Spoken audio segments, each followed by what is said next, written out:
Advanced philosophy memes. We have made good memes. Advanced philosophy memes. Base fucking memes. Advanced philosophy memes. We have made good memes. Advanced philosophy memes. Base fucking memes.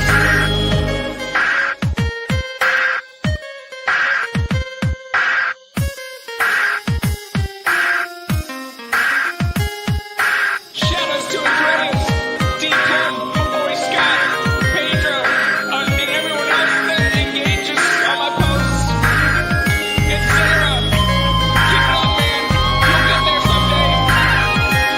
And everyone else for the great memes.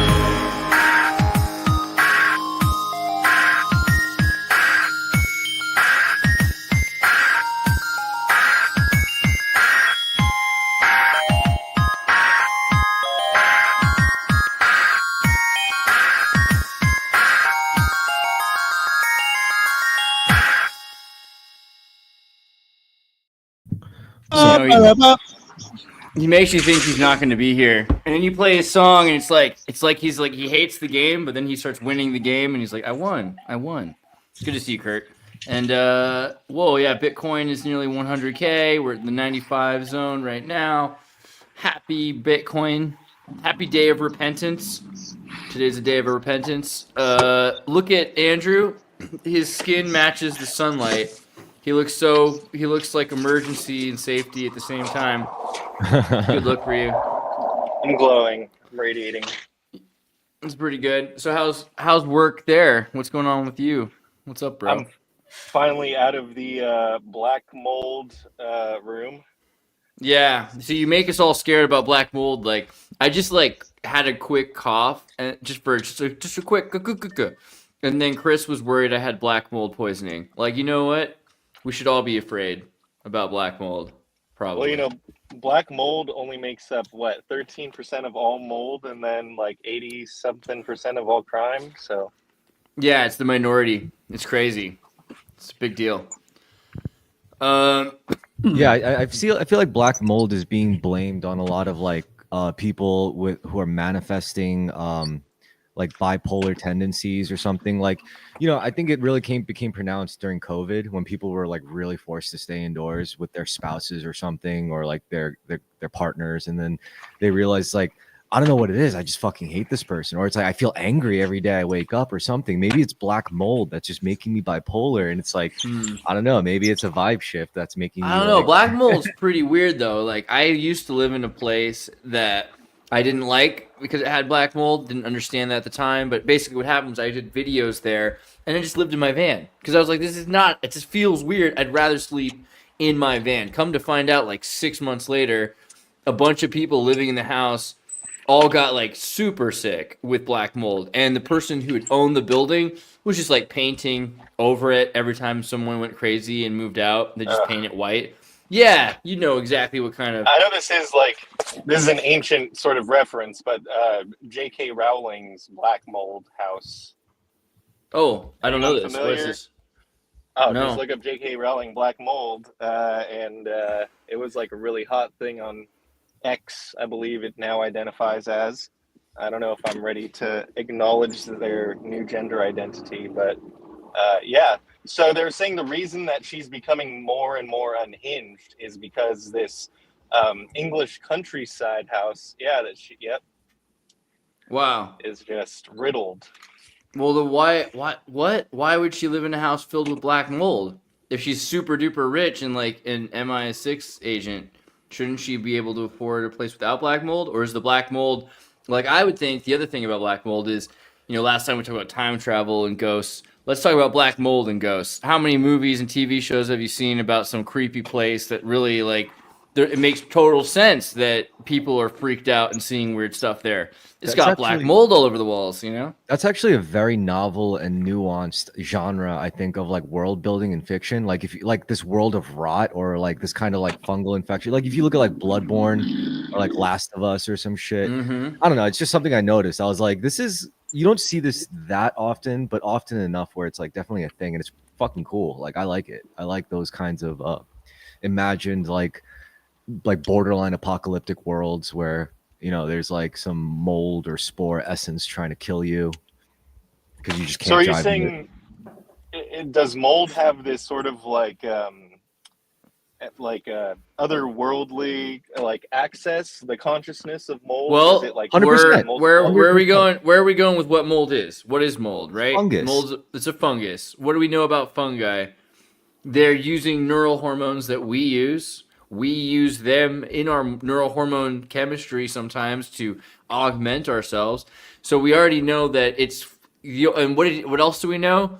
It's like 13% of mold, but it causes 80% of mold crime. That's a joke, but it's serious. Like a lot of the problems with the fungi in the world, like poisonous mushrooms, the biggest issue is black mold because that's an invasive kind of fungi that gets into your living quarters and doesn't seem to make your life any better on purpose, right?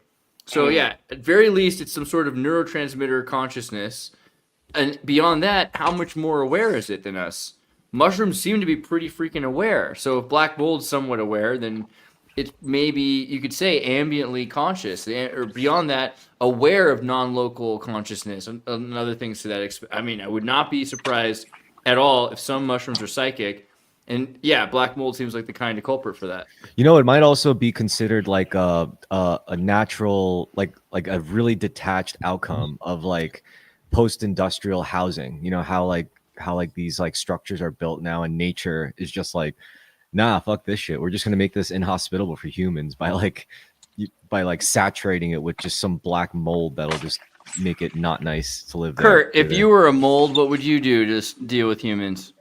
Give everyone what is it, ergot poisoning?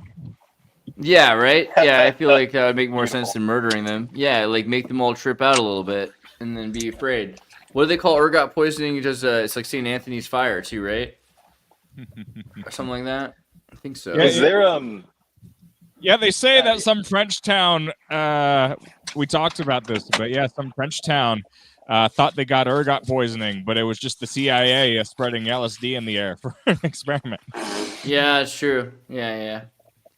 CIA, LSD, French town. That was Pont Saint-Esprit mass poisoning in the south of France. Esprit. Yeah, pretty crazy to imagine that they did this to a bunch of innocent people, and then like it took 50 years for them to realize. And also, the fact was, it's 1951. Like 1951 is so it's so early to be mass dosing Frenchmen with LSD and women and children. Like that's just a crazy thing to do. But to see how everyone would respond and to a mass hysteria, I don't know. Yeah, I know that yeah, true. No, there's definitely some weird drug experiments and then also radio experiments they did on us. But what was I going to say? I was thinking about the ergot poisoning, the black mold poisoning of the people living at the Paul Sweet House where I used to live, and yeah, it made people need to get hospitalized. So it wasn't, and I think the same with St. Anthony's fire. It's not necessarily just like a trippy psychedelic experience. It's physically really bad for you. You know, it can kill you. That's like, I think if it just made you high, people would love to live in black mold houses like J.K. Rowling. You know. Indeed. Poor JK. I mean, is that like what? I mean, why would you do that? That just seems like crazy to me. It's the next plot of Resident Evil. Yeah, pretty much. Well, let's see. Do you guys want to talk about like news? Who cares about the news? How about I ask Chris? Chris, you're gonna do something with Sean tomorrow, right? What are you doing? You going to see homeless people? I think it's this like sleepaway thing where a bunch of like business casual tech bros and yuppies just like sleep overnight at the Javits Center to try to fundraise for homeless people.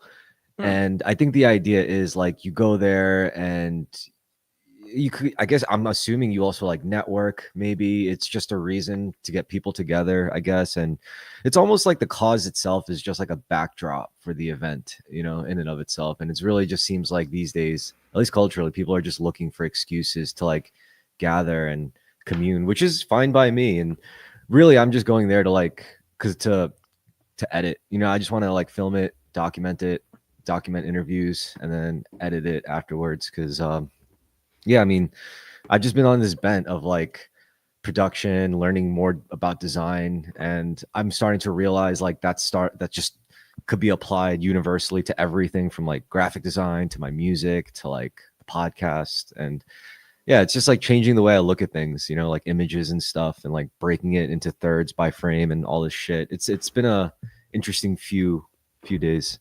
Hari Krishna, Hari Bull, it's Blue Dreamer broadcast. He's interviewed pretty much everyone on this panel. Andrew, you got interviewed already too? By Blue Dreamer, right? Yep. Yeah. I spoke with Isaac. Yeah, no, it was he loves music, and yeah, he's really, really great to talk to about it. And yeah, shout out to Isaac. Yeah, we all talked with him.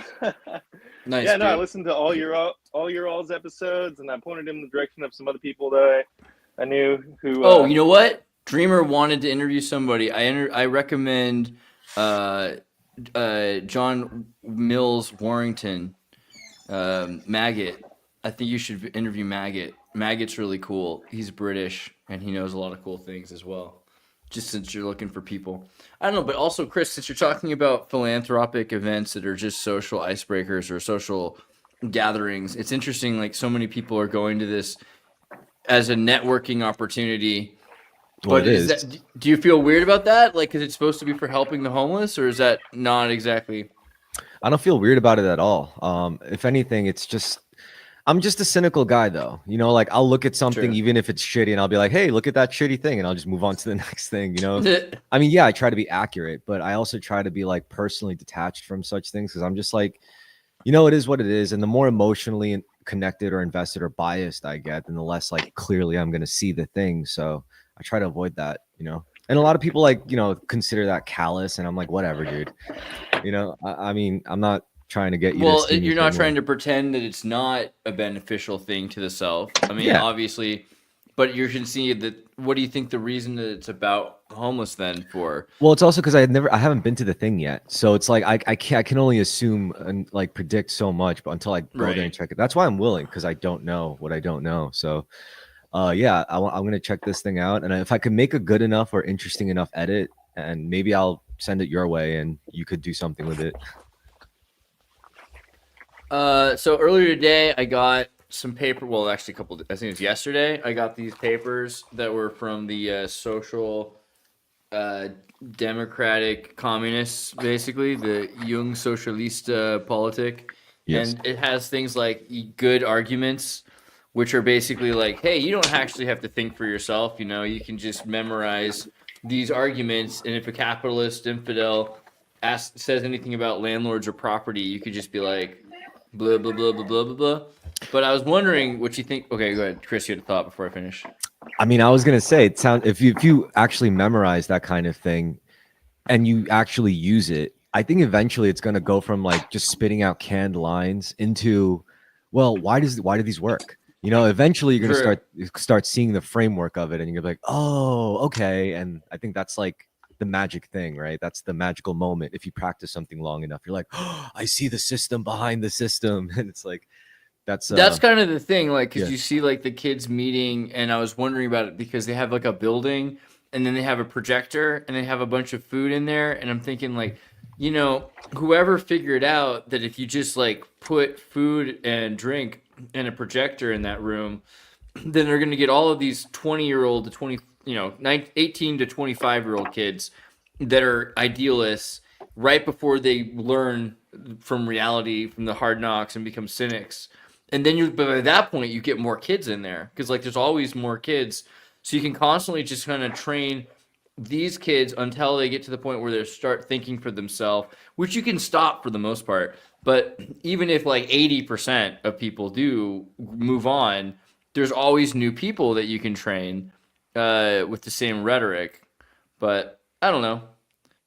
Yeah, it's like AA or something.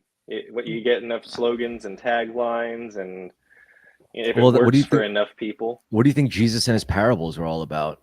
You know? yeah. Yeah.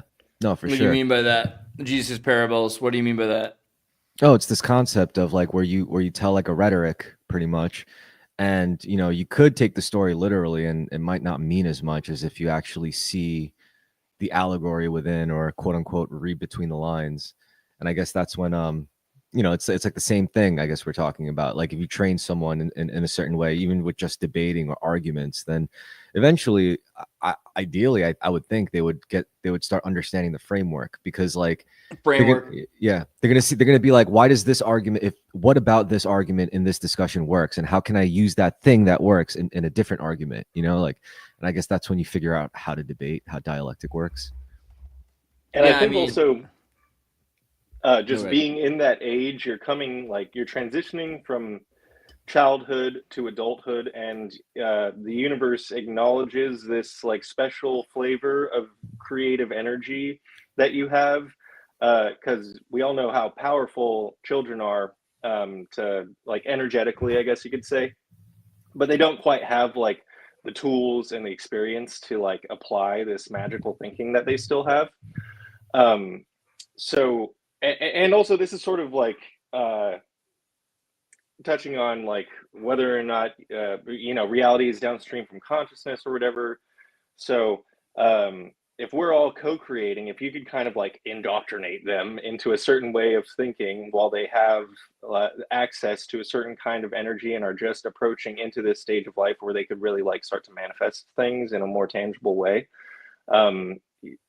because of the fluid nature of reality, it's almost like the perfect time to kind of like to brainwash them. Yeah, I have some thoughts true. about that, because you know, like taking like design courses recently, I also got into drawing. You know, I was like, when I was a kid, I guess I was put in some art classes, but it never really stuck. I didn't really get like the full like concepts behind like making shapes and stuff. And now when I look at it, you know, from like a design perspective, you like have your frame, and then you have the environment within the frame that the frame is capturing. So when you draw something from like a specific perspective, you're basically simulating a camera. Like you create an eye level, which is like your horizon, and it could be off panel or on panel. And then you create a perspective using like vanishing points, which pretty much simulates a camera and like a specific angle at which you're viewing your subject. And then you generate a grid. Now this matters because when you're a kid, you're really good at leaning on like your right hemisphere. I'm pretty sure it's like the part of the brain that just leans on intuition.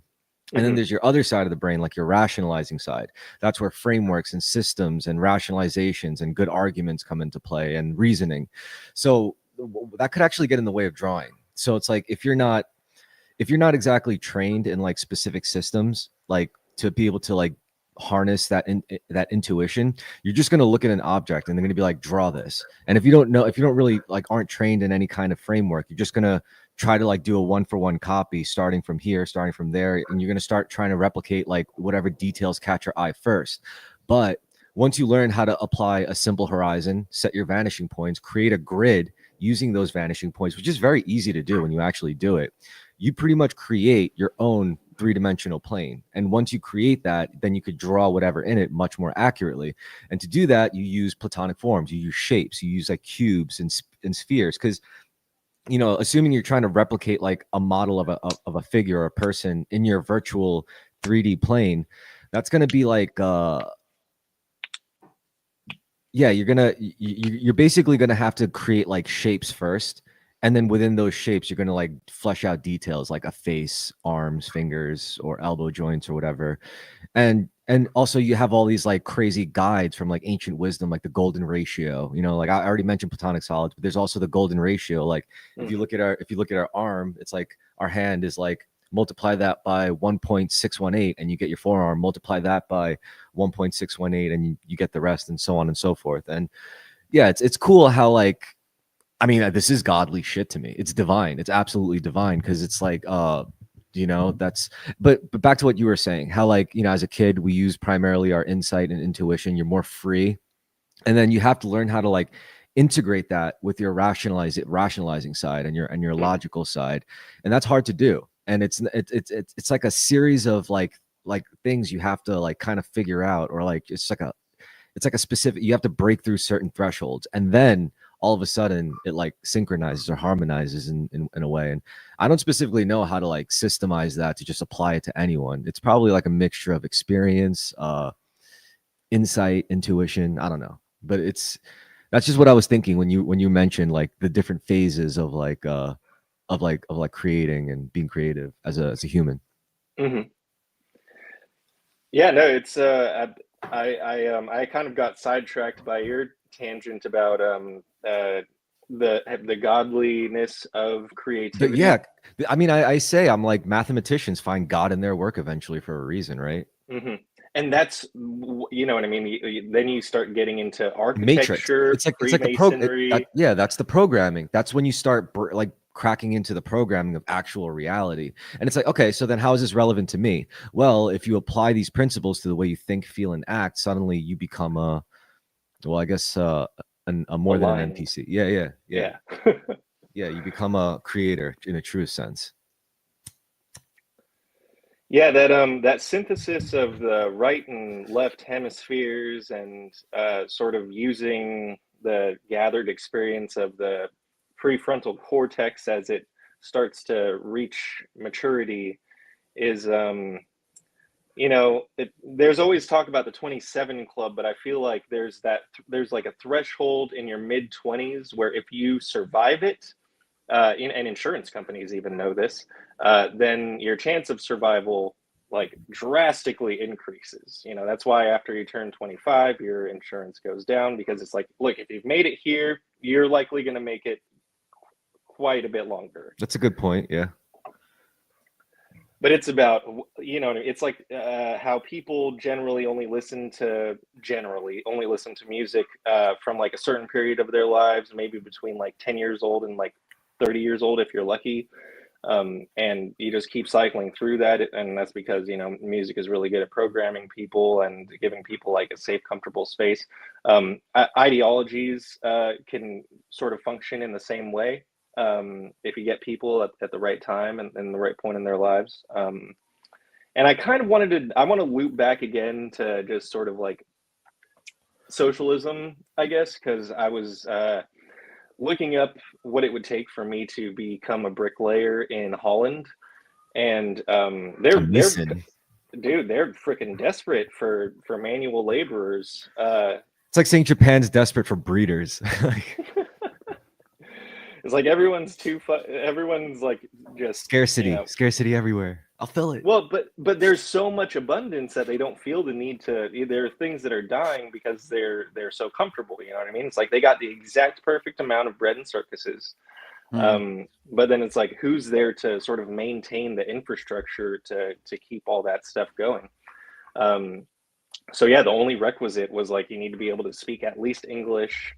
Plus, if you can speak German, you have to be flexible enough to learn the way that they do things, which I'm really, really curious about, because the shit that I'm learning how to do is basically, stuff that they've already been doing for close to 100 years. And there's been minor improvements, but for the most part, laying brick in America has been the same for the past 100 years or so. That's beautiful, man. I mean, but they'll put you up in everything. They'll give you housing, the whole deal. That's great. Like I've but also, no guns. Oh no. Oh yeah, that's very un-American. But I've also been finding more pleasure and fulfillment in like simple things like that. Like, well, bricklaying may not be as simple as it seems on the surface. Nothing is. That's what I'm saying. Like, really, it's like I'm figuring out that like you could get into any stupid little hobby and realize there's like infinite depth just fractalizing into it. Even like yo-yoing or whatever. Yeah, it's trip to look at like the books here. Like you look at like a book from the 19th century, and just so much effort goes into the binding of a book. You're like, wow. We've forgotten more about bookbinding than we'll ever learn about anything else about science or truth. It's crazy. But because the things that they're not made to last anymore. And before they made things with the specific intent of them lasting a very, very, very long time. Yeah, for sure. I don't know, but also you look at like Holland, and they give money to crazy people, and they just sort of let you live how you want to live. Holland's very interesting. I mean, they do. We had a friend who was kind of like forced to work in a garden shop essentially in order to, because he's considered insane, I guess. I don't know exactly how it works, but he's not that insane. He's just like a friend of ours and he's normal. He's been on our show. And yet they just have him like every once in a while go move around flowers, I guess, that are going to be sold in the mail. Like, so the state assigns him like a menial task that keeps him busy because it's healthy. Forced is an interesting term, free soul hippie, because, you know, it's like, you don't want to be homeless. The state's going to give you an apartment and give you some money to live every month, and you're going to move flowers. Just do the fucking thing, all right? I don't know what else to say. Yeah. Just do the thing, guy. Whether the force is implied or explicit, you know. Just do It's the such an fucking American. thing, man. It's such an Americanism, you know. It's like chores. Are your parents' chores for you forced? It's like, well, you live in their house.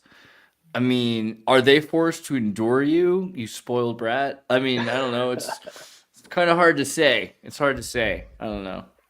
I guess this is where like this is the whole dynamic between Western thinking and Eastern thinking. Western thinking is very I guess you could blame a lot of it on what, like Christianity and stuff, how it's got this like shame or guilt built into it. Or like, yeah, and Eastern is very shamey, you know, and West is very all about pride. And yeah, and you don't think both? well, Well, yeah, keep going. No, of course there was like an integration at some point in like the modern world, but up until then, it really was like, I got to do better. You know, I got to do better because I'm not doing enough. I'm guilty of that. I feel like the Latin and Roman, like anywhere I think it might be like a further out thing. Like the equatorially regioned places are more prideful or more showy. So machismo happens, Latin culture, even the Slavs and like Slavic culture with bright colors and crazy patterns and things. But once you get to Scandinavia, it seems like they're all about shame too. As much, I mean, witch trials and everything else. I remember I was going in the street in Denmark and I see these guys take this half naked person, this dude, and they tie him to a street post and they throw cinnamon and sugar and spices all over him. Yummy. While he's like naked. And I'm like, what's going on? And they're like, well, he's like 25 and he's not married yet. So whenever someone's not married in our culture at this point, we shame them. We take them in the middle of the street, we rip their clothes off, and we throw spices on them. And it's supposed to be sort of like burning them at the stake for being, you know, A virgin. Sounds like some frat boy shit, like frat party stuff. true. I think all of Scandinavia is basically a giant One big- fraternity. Oh man, it's like yeah. But they shame you, I think is the point. It's not like, oh, good for you, you get to get married now. It's like, if you didn't get this done like everyone else did, we're gonna shame you for being like a special boy. You're a special boy. There's got to be something humorous, at least. There's got to be something weird about like frat culture like that, you know, with all like the crazy hazing and stuff. There's got to be a reason to keep it under wraps because, I mean, look, I think of it shoving brooms into people's colons. Yeah, exactly. That's what I'm saying. Like, I think of it like, you know, if I did go have the college experience and go through all that like frat house stuff, like I would have had some funny stories. But then I wonder, it's like plenty of comedians, stand-up comedians went to college, were a part of fraternities. Why aren't they talking about it more? You know, I feel like the person who knows the most about this culture is Kurt. Am I wrong here? Kurt, don't you come from Pennsylvania where like they shove pine cones up the rectums of Catholic kids? To That's join not football kosher. teams? That's Penn State. That's Penn State does that. That's the whole thing with the Penn State. Am I wrong? One issue I don't want to be an Uber driver because every time I feel like university culture in general, it's probably not just Penn State, but like I get the vibe that there are just some truly awful people up there.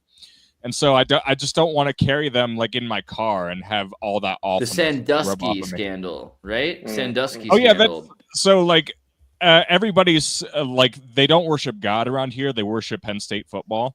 Oh, So which of course causes issues. I'm sure you know, but So as a Well, wait, what do you think about that? I mean, when you say it causes issues, like as you know, I don't. I'm not a football player. I'm not a football Yeah, are they fanatic. even I'm not from good? Pennsylvania. Yeah, do Isn't they win? Is isn't that like Alabama like the best team ever or something? Okay, they think they're good, but so like money has, of course, diluted college football a lot over the past couple of years, and I don't think that's just my opinion. I think a lot of experts would tell you that too. Hmm.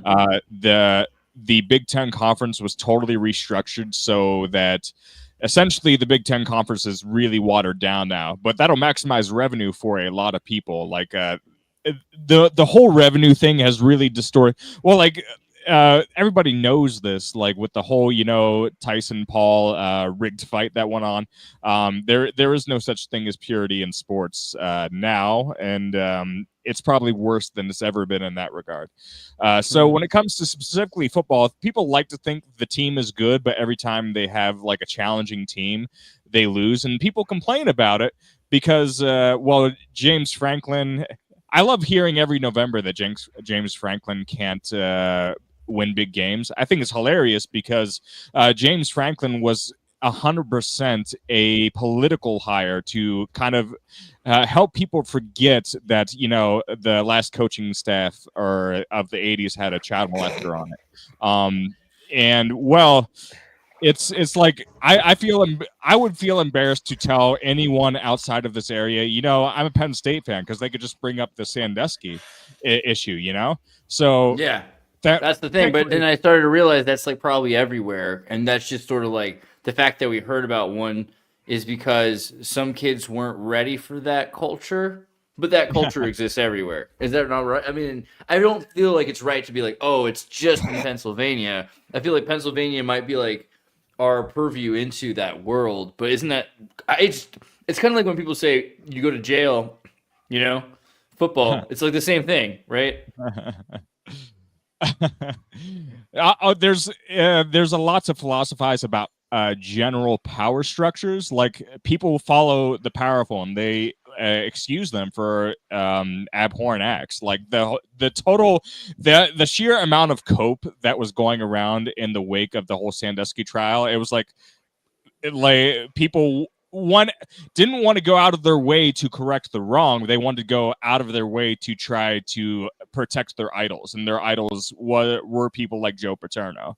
And so that's one thing. It's don't have faith in people. Have faith in God. Have faith in God. Don't have faith in people. Like, if I had any faith in people or idols, it definitely was a lesson on how not to idolize people and the horrendous effects that can come from just idolizing people. Sometimes I idolize fictional characters. Like, I always said, like, don't idolize real people. You're better off idolizing fictional characters, if anything.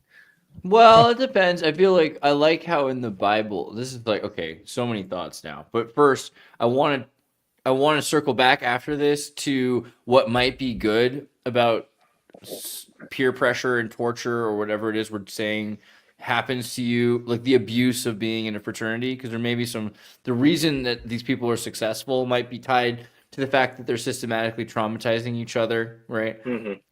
But wait, Ritually. yeah. But wait, what were we saying? Just because there was idolizing. Yeah, so in the Bible, it's cool because in like the Gita and the Quran, you're like, wow, look, this is sweet. This person's perfect. Then in the Gita, he's a god who never sins and lives off butter. But with the Bible, it's like, this guy, he's a schmuck, and he he loves God, but he cheats on his wife, or worse, he kills his best friend so he can have sex with his best friend's wife, or whatever. Like, it's a series of sinning, horrible people doing terrible things, even though they've got this all righteous God who's actually kind of an angry, jealous person themselves. And so it's not just this abstraction, even though it's a maybe fictional or non-fictional story, it doesn't matter. Archetypically, it's about a failing person, which that's the core issue when you have a false idol, like you're saying, like, because a false idol or like a created idol can just be perfect, but that's not a real achievable practical thing. That's like a Neoplatonic concept, like, oh, it's a circle. You're better off with like, this person murdered their best friend, and then this happened, and then this person, they killed their family, and this happened, and this person became an alcoholic and gave up on their dream, and this happened, and that way you can assess the consequences of those actions, to choose where you're willing to work harder to try to achieve perfection and where you're willing to let things slide because you don't care so much if you live in a big house or not. You care more if your family loves you, or if you did the right thing when you die, or if you're remembered for impacting people the right way. Like, you get to prioritize based on causality. Yeah. I mean, I guess you could use different metrics. Like the Asians, I think historically, to come up with cool shit like kung fu, they would just mimic animals, right? Like they would be like, "Oh, look at the way this animal kills that other animal. Let's try that out." You know, like that works. Or look at the way this rock just doesn't move.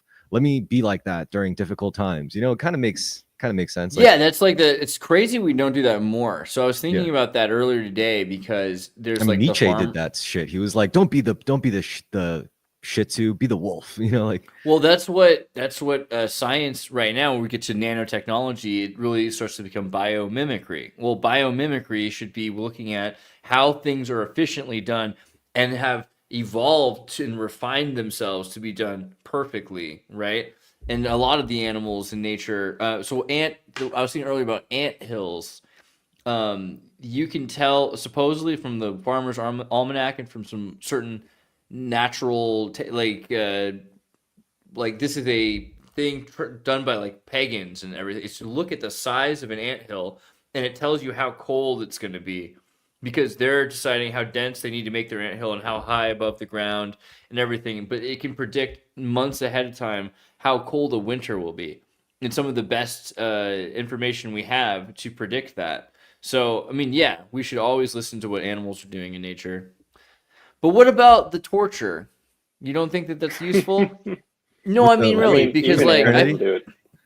I feel like if you beat yourself, like, I'm sorry, that's not the same expression, but if you try really hard to like self-flagellate yourself, or you work out all the time, or you're getting up at 5 o'clock in the morning, which is a kind of suffering, and even like let's say you don't just do that to yourself, but to your children, right? Like making your children get up at 5 o'clock in the morning and making them run 20 kilometers a day or something like that, and eat less and work out more. I mean, that's a kind of torture, you know? So like, does that, at what level do you decide, and then they might have war or they might have conflict, and so I have to be the one to be giving them their first war, their first conflict, their first interaction with fear and doubt, and I should get my child lost in the woods and leave them there and make them find their way home. How many friends of yours do you have who went through that? well, I Where would like say their parents made them get lost in the woods and made them walk home. the dynamic at play is that within life, pain is not optional, but suffering is. And in that case, like you get to choose your own form of suffering, really, at the end of the day. And if you don't choose your own suffering, then something else or someone else is going to choose it for you. So when you get to choose your own suffering, you get to grow from it in the way that you direct it. So it's like you said, it's like, yeah, like waking up early or working out. It's like, yeah, I guess that is a form of, you know, pain, but at least you chose that pain. Unlike where if you didn't do that, pain would still inevitably show its head, you know, eventually when like you just can't do stuff with your body because you neglected it or whatever, you know, because you neglected to get enough sleep or something. I don't know. Just stuff like that. You know, it's like pain is just a part of life. And the question is, how well can you like consciously decide which pain you get to experience and grow from in a specific way? It seems like it would be most valuable if you're testing your true boundary within safe parameters, and if you know you're making it your purpose or whatever to test other people's boundaries, so that they may grow, because growth happens outside of our comfort zone. They call them growing pains, not growing pleasures.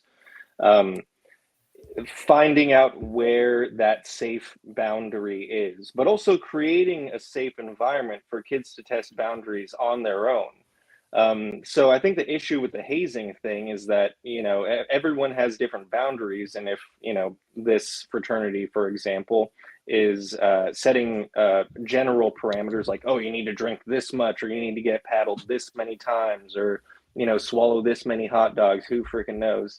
It's like everyone's got a different level. So, you know, how do you then sort of cater or modify or adjust this system of hazing to maximize the growth of your your prospect? That's the real question, I think, because Yeah, there is exactly. definitely value in suffering. There is value in testing your boundaries, and whether you're doing it on your own or you're motivated by other people, everyone is different. Some people will not test their boundaries unless someone else pushes them. Other people will push against someone testing their boundaries because they grow the best pushing them on their own. So it's like, how do you even figure out what kind of person they are and all that stuff? Are they a push type person or a pull type person? You know, as like if you're teaching students, you'll always like find like different archetypes, but some of them are like a push where you have to like push them, and some of them you just have to like pull because they'll push naturally on their own. My teacher taught me this. He was like, listen, if you're gonna teach, you got to figure out which new students are push and which new students are like pull. And I was like, oh, okay, that was interesting. And I like that because you could apply that to like other things too. Kurt, what do you think about the frat torture? You seem to be the closest to it. It's all part of the giant capitalist blood cult. No, but what about bonding through shared adversity, testing commitment, reinforcing of traditions, development of resilience? None of those things that they brought up that matter to you? That can all eat my ass. You think it's just building a hierarchical structure to you? That's all it is, I guess. Okay. Kurt's a pull. Yeah. Not like I went to college and I wasn't part of a frat. I definitely got hazed though. I got hazed by some people, and not like in a trauma bond sense. It wasn't like that. It was just like they were just they were sheltered Christians. Let me put it that way. So it was interesting. It was interesting. That's a good way to put it. But where was I even going with that? Okay, when it comes to like trauma bonding's not cool enough for you. Sorry, I have ping. Just keep going. It's okay. No, it's just you could say we talked a little bit earlier this week about the manifestation of ego. You could say there's a lot of it there. But yeah, I don't know what else to say about it. You think iron it should be tossed sharpens iron, away? bro. Yeah, I feel like you think it should be tossed. I don't know, but like at the same time, what should be tossed?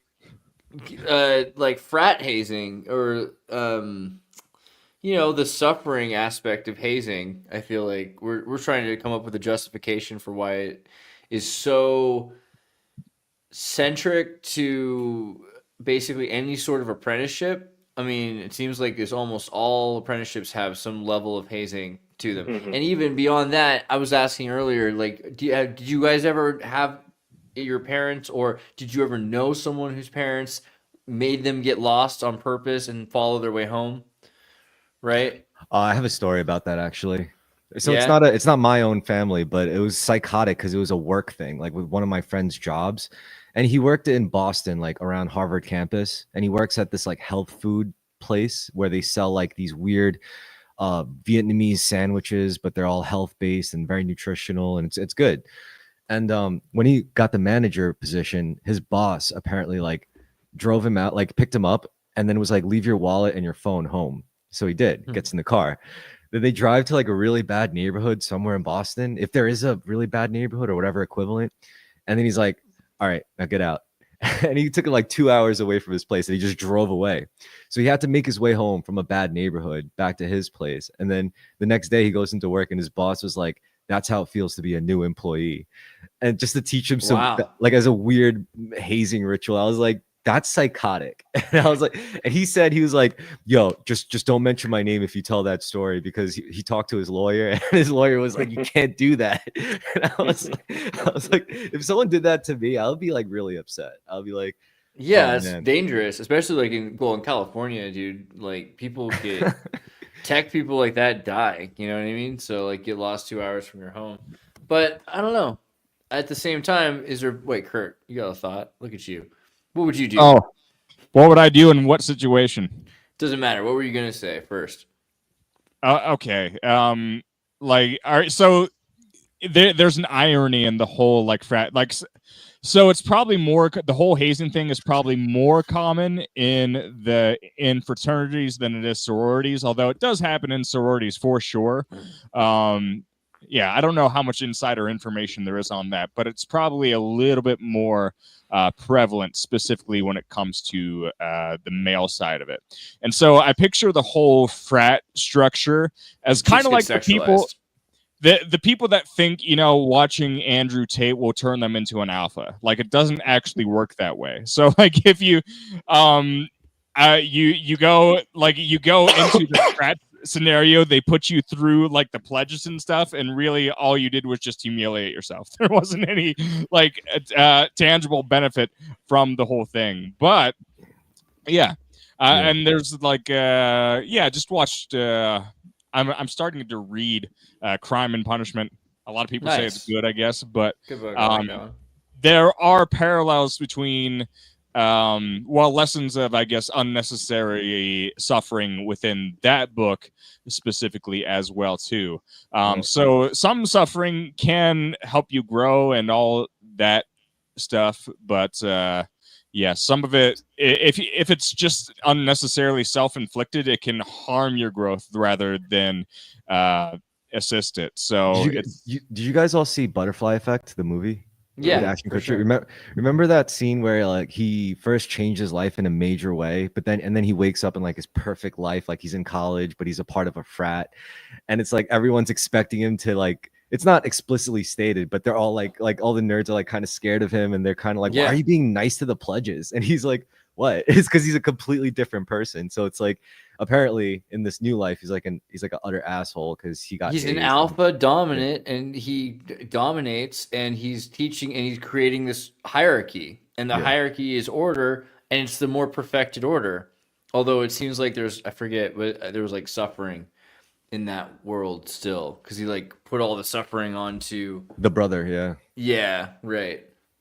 Yeah, but it was funny. He's like, do you know the whole Greek alphabet? Say it right now. Alpha, beta, beta, delta. I was like, Jesus Christ.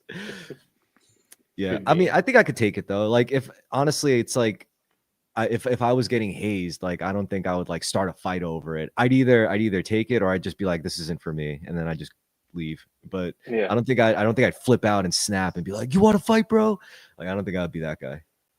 Yeah, but I think also like in Crime and Punishment, like the Raskolnikov character is kind of trying to prove that there is some sort of justice. Like first he's trying to prove that there is no justice to the system, then he's trying to prove that there is, and then really like he kind of wants there to be he wants to be caught like for murder. Like he's hoping eventually to have the suffering and redemption arc necessary. Resolution. Yeah, but it's never coming because society does. It's kind of like American Psycho in that way. It's like, please, just like let me out of this reality. It shouldn't be like this, but you find out it is, right? He tests it and proves that it kind of is. I don't know. Is that how you feel? I think I feel like the opposite. You know, it's like my whole life I was like, please don't tell me it's like because I guess you could say I was damaged just like most other people growing up. But then I was like, please don't tell me that there's actual good in the world. Please don't tell me that there's a God. Just let me live in my little cynical, you know, like shitty world or whatever. And then I tested it. I was like, no way. And then I was like, yeah, I guess the world is not as cynical, crappy as I thought. And I guess that's the opposite effect. Instead of becoming a psycho, I feel more present, I guess. I feel like there's also order that, okay, like, so in Spain, there was this case recently where someone was fired while working there for eating a loaf of bread. And then they kind of thought about it on like a deeper level. And they're like, can you really fire someone for like being so hungry that they eat a loaf of bread? And they've decided no, like ethically, they don't think so. So they're going to say like, you have to like, basically, that you're back to that idea of you have to provide bread. But it's not about the fact that they can or cannot provide bread, is it? Isn't it more about your actions in that circumstance? Or are you allowed to commit crimes when the crime itself is disorderly? Like society is so disorderly that you need to eat, right? So is it no longer a crime to steal at that point? Like where do we decide what is like a crime and where we show remorse and what your right is and what society's I think that's safety. Yeah. I think that's the one thing, even as far as I know locally, that's like one of the few things you could steal with impunity. Like if you get caught stealing food from a supermarket, they're not gonna really call the cops on you. They're just gonna be like, get out. Yeah, for a loaf of bread particularly, I feel like Yeah. it hits a different way. But It's symbolic. yeah. Well, some Wait, so places, they'll chop your hand off if you're stealing an apple. So, Exactly. it's all just what yeah, that's a pretty good point about like to what level does social order need to disintegrate in order for the laws to be reinterpreted to compensate for this disintegration. And maybe that's just hazing the society, I think nothing prompts change on that like big of a scale like foreign invaders. Like let's say allegorically, like our modern society, America is just like messed up. Like maybe we're just going through some kind of cultural or spiritual decay. Like nothing's gonna really prompt us to fix that. Like no matter how bad things get, like a foreign invader. Well, I think like what we're doing really hasn't been working for us. If we've reached the state where we got like foreign national troops like landing in our soil and just telling us what to do, then yeah, we're fucking up really bad, like on a deep level, deeper than policy, like deeper than bureaucracy. It's just something's wrong with the way we're thinking. Hmm. Yeah, it's like Well, which I mean, it just happened. It happened biblically, right? Right, with the Romans and the Middle East and all that shit. like Rome got like that's kind of the thing with Rome. It was that you had the right to wine and bread, and to the Colosseum. So you always had free tickets to the monster truck show, and there was wine and bread, which is, I mean, that's pretty decent. I mean, but it required the resources of other states being conquered constantly, and as much resources that could be brought in. So it was maybe not like indefinitely sustainable, but it was pretty sustainable for a long time because of the accumulation of resources. I don't know. What about yeah, they Andrew were pretty Tate? good at that freaking guy. Andrew Tate. Oh man, that guy. I mean, I don't really. I just, yeah. Go ahead. Sorry. No, I was just Trash. saying. I was gonna say something stupid. I saw a photo of him recently, but he had hair. I don't know why. I thought it was like the funniest thing I've ever seen. And he had like long, luscious hair, and I was like, Did he get hair transplants or something? no, it was someone just made it. Someone just generated. This is what Andrew Tate would look like if he had long, luscious hair, and I was just cracking. I tend not to care, but the Romanian courts are going to remove some evidence in the human trafficking case, and a bunch of kids are constantly quoting him all the time. And then Darren, our high Q Darren, he posted, turns out guys like Andrew Tate were indoctrinating your children, not drag queens, but I would say it's both. It depends. Maybe different children were indoctrinated. But you know what I mean? Like, isn't it actually kind of to say on the same level fair? Actually, fair point that drag queens are bad, but like for children, but also Andrew Tate was too, maybe? What? I think they're both forms of entertainment that take themselves way too seriously. Yeah.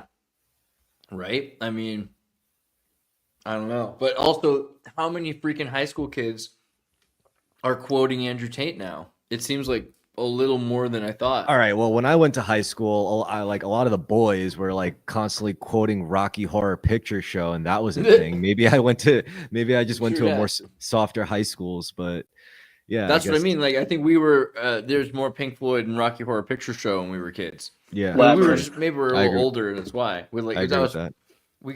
We hit that uncanny valley of drag queens. Yeah, even the alpha macho guys in my high school, they were still like pretty feminine. They were pretty feminine, they they like shaved their whole bodies and stuff like that. Wore jewelry. Memory Man says he tends to care. I mean, wait, you do tend to care about Andrew Tate? Like, I just don't. I mean, so is Andrew Tate kind of a necessary reaction to the de-escalation of the value of the patriarchy, or the lack of recognition for the male father figure in general? Like the mother having the support network of the father. I see particularly like, example again, Andrew, showing like there's a positive side to being a man with a job in the family nucleus, right? Yeah. And if you remove that, you're basically disabling. collapses. You're disabling a family. You're disabling a family, which disables society. Exactly. It's a very quick hop, skip, and a jump. And then you see like the daughter and the mother and grandmother, 3 generations on OnlyFans, and it's like, wow, like very quickly you can see that the entire society then is supplementing through exploitation.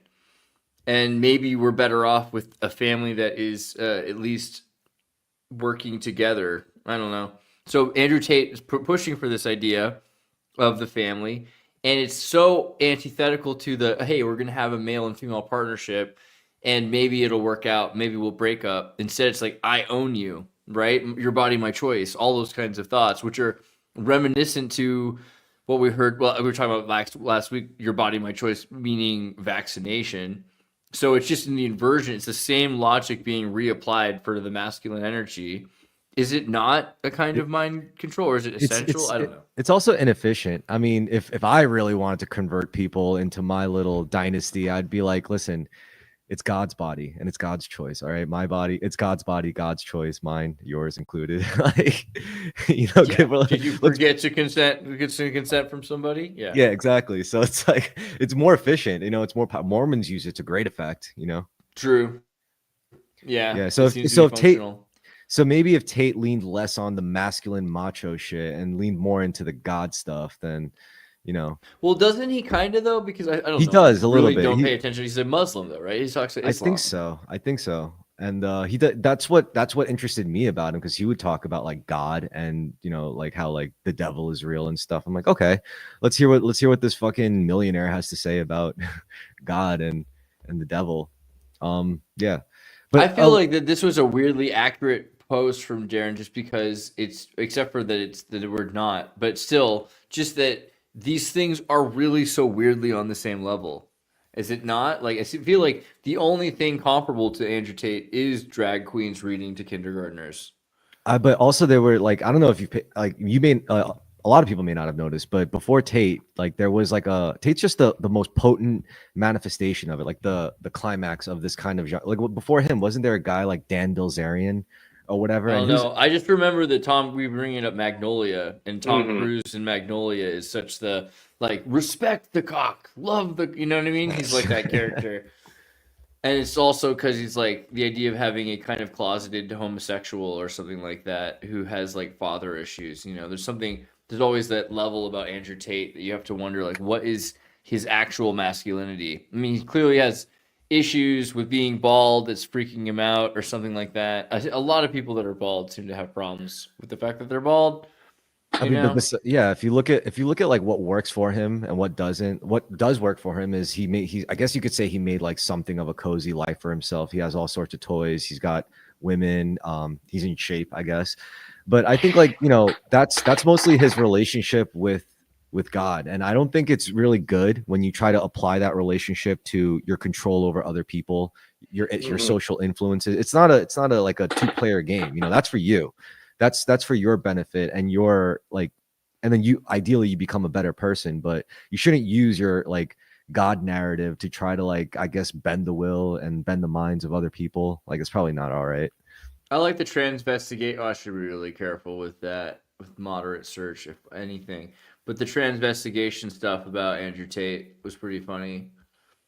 Can't trust that he's even a man. He's so obsessed with masculinity. You know what I mean? Like, it's just a certain point.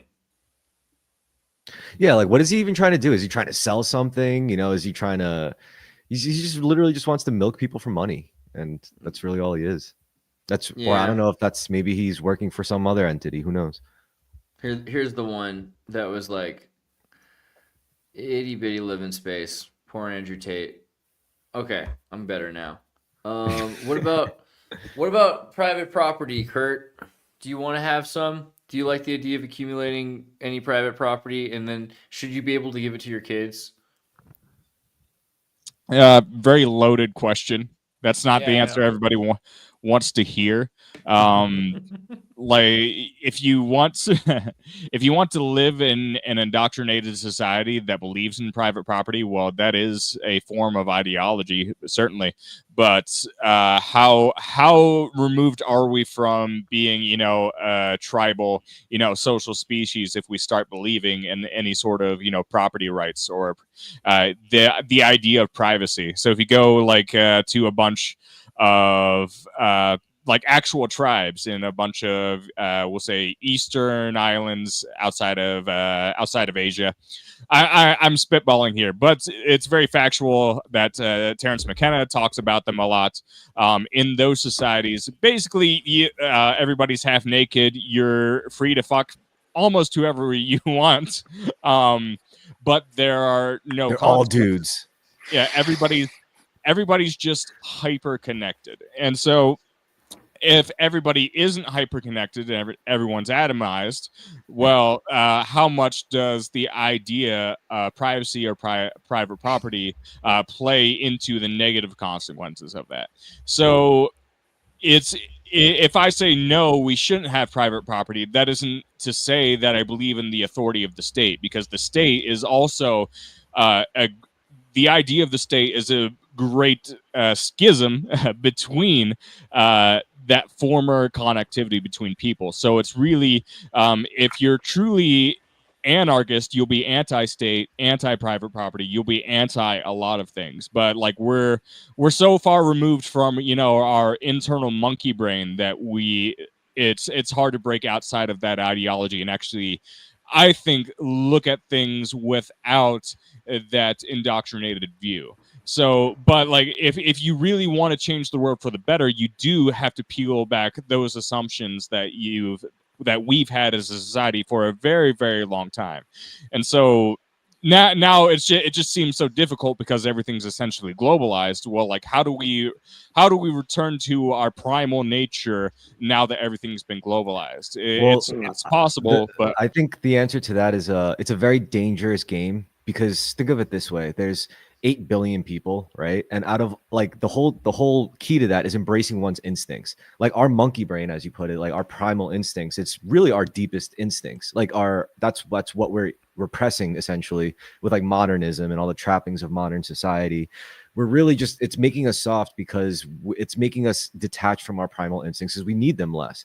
Now, if you really want to become whole and to become more integrated, then you're going to have to go through and like peel back all the repressive layers, peel back all the bullshit narratives that you were fed, that you made for yourself, and really take a cold, hard look at your rawest, darkest impulses and fully act them out in whatever way. And it's a dangerous game because for some people that could mean, oh, you know what? I'm going to get a sports car and I'm going to drive really fast and I'm going to learn how to become a race car driver. Blah. For another person, it could be like, I'm just going to start killing homeless people in the street. And that's like probably going to happen on a massive scale. When people are collectively going through like ontological shock left and right, and like they just can't lean on like modern societal values and standards as a bedrock of reality, and it just falls underneath them, you're going to go through that period of like, well, these are my instincts and these are my impulses that I have no choice but to like embrace and act out in some way. Well, and the issue, hopefully you don't blow your brains out at the end of it, and hopefully you come out of it knowing yourself and knowing who you are and like being more in line with your essence. But for some people, it's not going to be the case. For some people, it's just going to be insanity. It's going to be really just like suicide almost. There are parallels between that and the suppression of the shadow, and so we're already seeing the negative effects of it. And so the depressing thing about a movie or a book like American Psycho is just how believable the whole scenario is. It's like the rich guy killed homeless people. He was overly obsessed with Dorja and his business cards. These are all the results of so now we have our highest executive, our main leader wears basically he wears a business suit. And the more you actually think about why we elect leader, like we take a business suit to mean all the good things, apparently. Like, how does a suit communicate that you are a strong person or a loving person, or like any of the fruits of the spirits, love, joy, peace, patience, kindness, goodness, general self-control. Maybe you how else does that outfit capture We got sound bites. is supposed to be, a godly person or godly human being, and the fact is it doesn't. Like, though, that's just the essentially the symbolic the outfit that symbolizes that we're all enslaved by industry now. That's, to me, that's what the modern business suit represents. And so it feels like the president, no matter who that is, Joe Biden, Donald Trump, they look a little bit castrated by having to wear this stupid outfit as a sign of leadership. And so there's nothing wrong with having, I guess, formal dress wear. It's just like, what does that symbolize? And it's just such a boring outfit that it doesn't feel like it can symbolize anything good. So that's just a really big metaphor to be like, well, there's the supposed consequences, but I think we're already dealing with the consequences with mass psychopathy. And like, we all just have like not a very small, like an increasingly large percentage of psychopathy that we're just dealing with, I think it's misdirected creativity. Yeah, I was just about to say that. Absolutely right. Because creativity is perfectly natural, but if it manifests in everyone wearing the same dull shit, then yeah, it's bad. A suit can also be a sign of selflessness.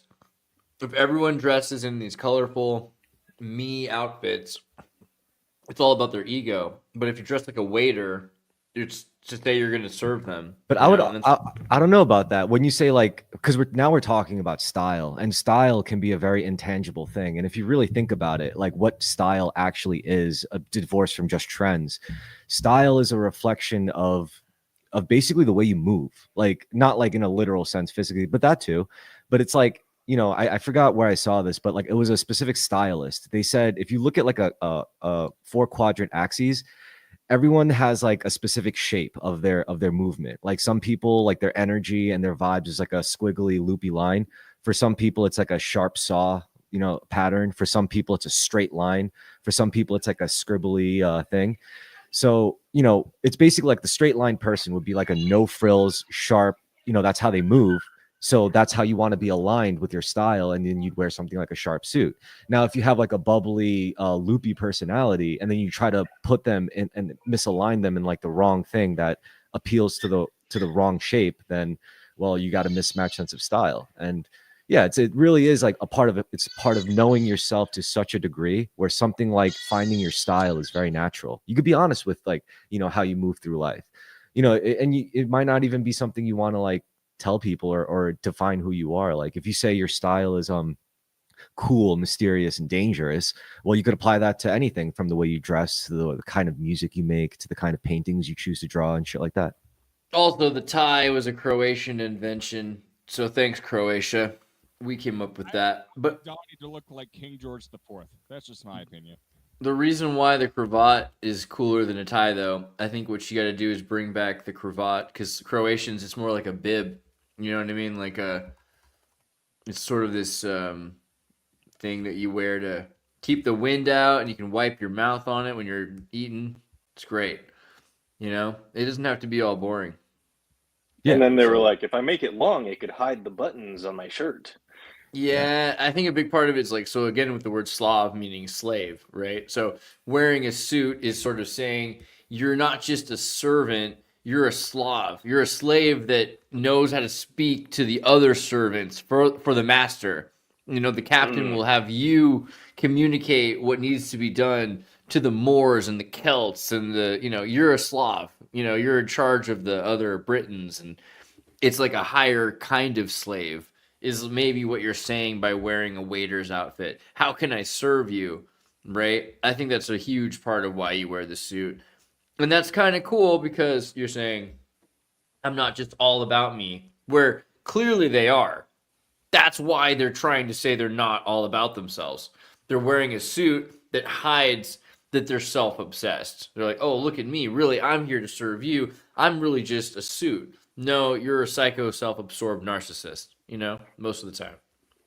Well, it could also work the other way too, right? Like, you could be, maybe you could be like a shamanic healer, but you just choose to wear like business casual outfits because, it lets you. I love my suit. I got an X suit and it's like flexible and stuff like that. Like I Yeah. got it for a funeral and like I wear it like now, like outside because it's cold, you know? Yeah, Yeah. for sure. Sorry. Yeah. Sorry, Kurt. There was We're in something our that we were 30s. We kind wear of suits. there was a subject that we were kind of dancing around with, like society serving to drive a wedge between humanity and our sort of like primal nature. Mm-hmm. But I think that once you get, once all the basic needs are met, the most prime of that nature, which we kind of touched on with like kids being more right brained or whatever, is creativity and being able to sort of express the ingenuity that sort of distinguishes our species from the rest. Manifest. Do the God Yeah, stuff.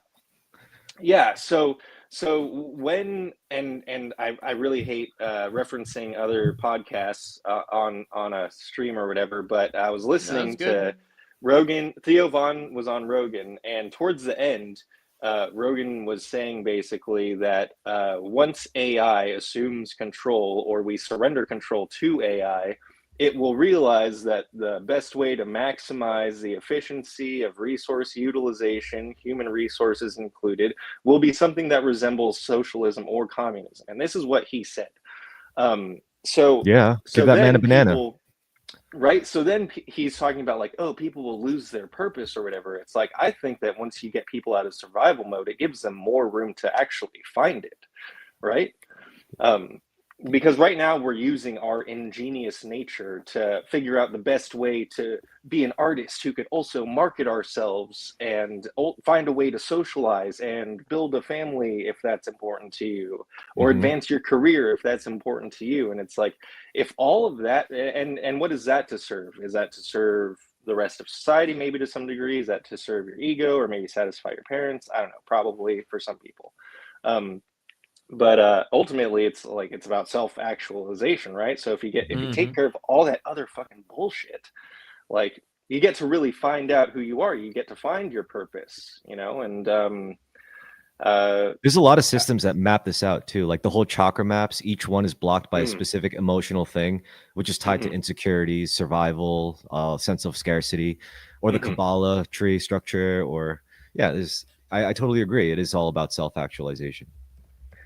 Yeah, and But what are we actualizing? That's the thing, because a lot of it's like focus on your art, amuse other people. What do you care about amusing other people? So then it's okay, make the world a better place. How are you going to make the world a better place? Without an education, without refining some already existing system, you're going to supply the world with a new system. So even at that point, if the world's gotten to the point that it can facilitate anybody doing whatever they want to self-realize, how much better are you going to make that world, right? So I feel like that maybe there is a truth to this, that all you can really do is amuse yourself for the rest of your life, and you might go insane one day at a time. Might be the way that you stay alive, but I don't know, where do you find like true meaning if there's everything's accomplished, But there's a caveat to it, right? Like to quote unquote become self-actualized, you have to go through a lot of shit, like a lot of difficulty, a lot of conflict and karma, even, like just to go through this process of like burning away the chaff, like burning away the fat of your soul pretty much, so that you could actually ascend without all that stuff weighing you down into your denser like thought patterns. So I mean, that being said, that automatically has like a reason to be built in. Like if you reach such a state, that there's going to be people who haven't, who pretty much need to. Otherwise, for a lot of these people, like their lives might end if they don't find some kind of like spontaneous spiritual experience. Like look at alcoholics in the 12 steps. That's literally what they're saying. It's like, it's either you have a spiritual awakening or you die a very painful, miserable death. So those are your choices. Like it's not, this is the kind of thing that could clearly save lives and also ruin them if you just completely neglect it. So it's something that you have to just like kind of naturally come to after going through like moments of like intense turmoil and strife, which gives you a reason to stick around, right? Which gives you more than just to amuse yourself. At least now you could see other people who are walking the path that you did and they're having a really hard time for whatever reason. Maybe you could just help them out in whatever way you can do best. Maybe give them good vibes. Maybe Yeah, I mean, does existentialism is existentialism inherently selfish, or can it lead to true altruism, like through your self pursuit and I don't think it's black and white. You could be on the path, and then you could become so full of I bring it up occasionally, the Russell Brand sort of archetype. It's like he was on a spiritual journey, and there was BC and AD with this guy too. It's crazy, Now he's all before Christ and after Christ. Really, it's a different brand of brand. Mm-hmm. Yeah, no, it's you can, there's such a thing as too much of a good thing. So I feel like he wants to not think. He's like, I want to stop thinking about everything and just be in a place of Christ consciousness, bliss, which is kind of, if you approach that from Hinduism and the Veda and all of these deep places, then you realize actually some Mississippi Protestant who's evangelical Christian snake charming group, they're actually the most happy because they're just in this sort of vibe, this Jesus vibe. It doesn't have to be anything more than that, because that's already a Neoplatonic abstract, that ambience of Christ. Right, and maybe he's right to do that because he's probably going to live longer and not get cancer because he's so much happier to just be thinking about Jesus, right? Bliss comes from acceptance, I think, mostly, and I think that if you insert desire into that equation, you're desiring bliss. That very desire is going to be the wedge between you and the bliss, right? Because attachments aren't Zen. Desire, the feeling of desire and sort of scarcity, dwelling on it. Dwelling on desire. It comes from scarcity, right? It's like, I don't have enough of this thing, but also just wanting it and wanting it so badly in the first place is not spiritual. But luckily, in that vein, at the end of the day, your Zen is the ultimate destination for everyone. No matter how much you fight it, no matter how much you deny it, eventually you lose everything. Everything, like material, your loved ones, your money, your car, your health, your body, you lose everything. So they say it's like the only thing that's truly yours is what you can actually take with you after you die, which is why I still value learning, which is why I still value intellectual exploration, because intuitively, a part of me believes, I don't know this, but I believe that, if you take reincarnation as a fact, some things do carry over, some things do actually maybe help you in energy the next doesn't die. Yeah.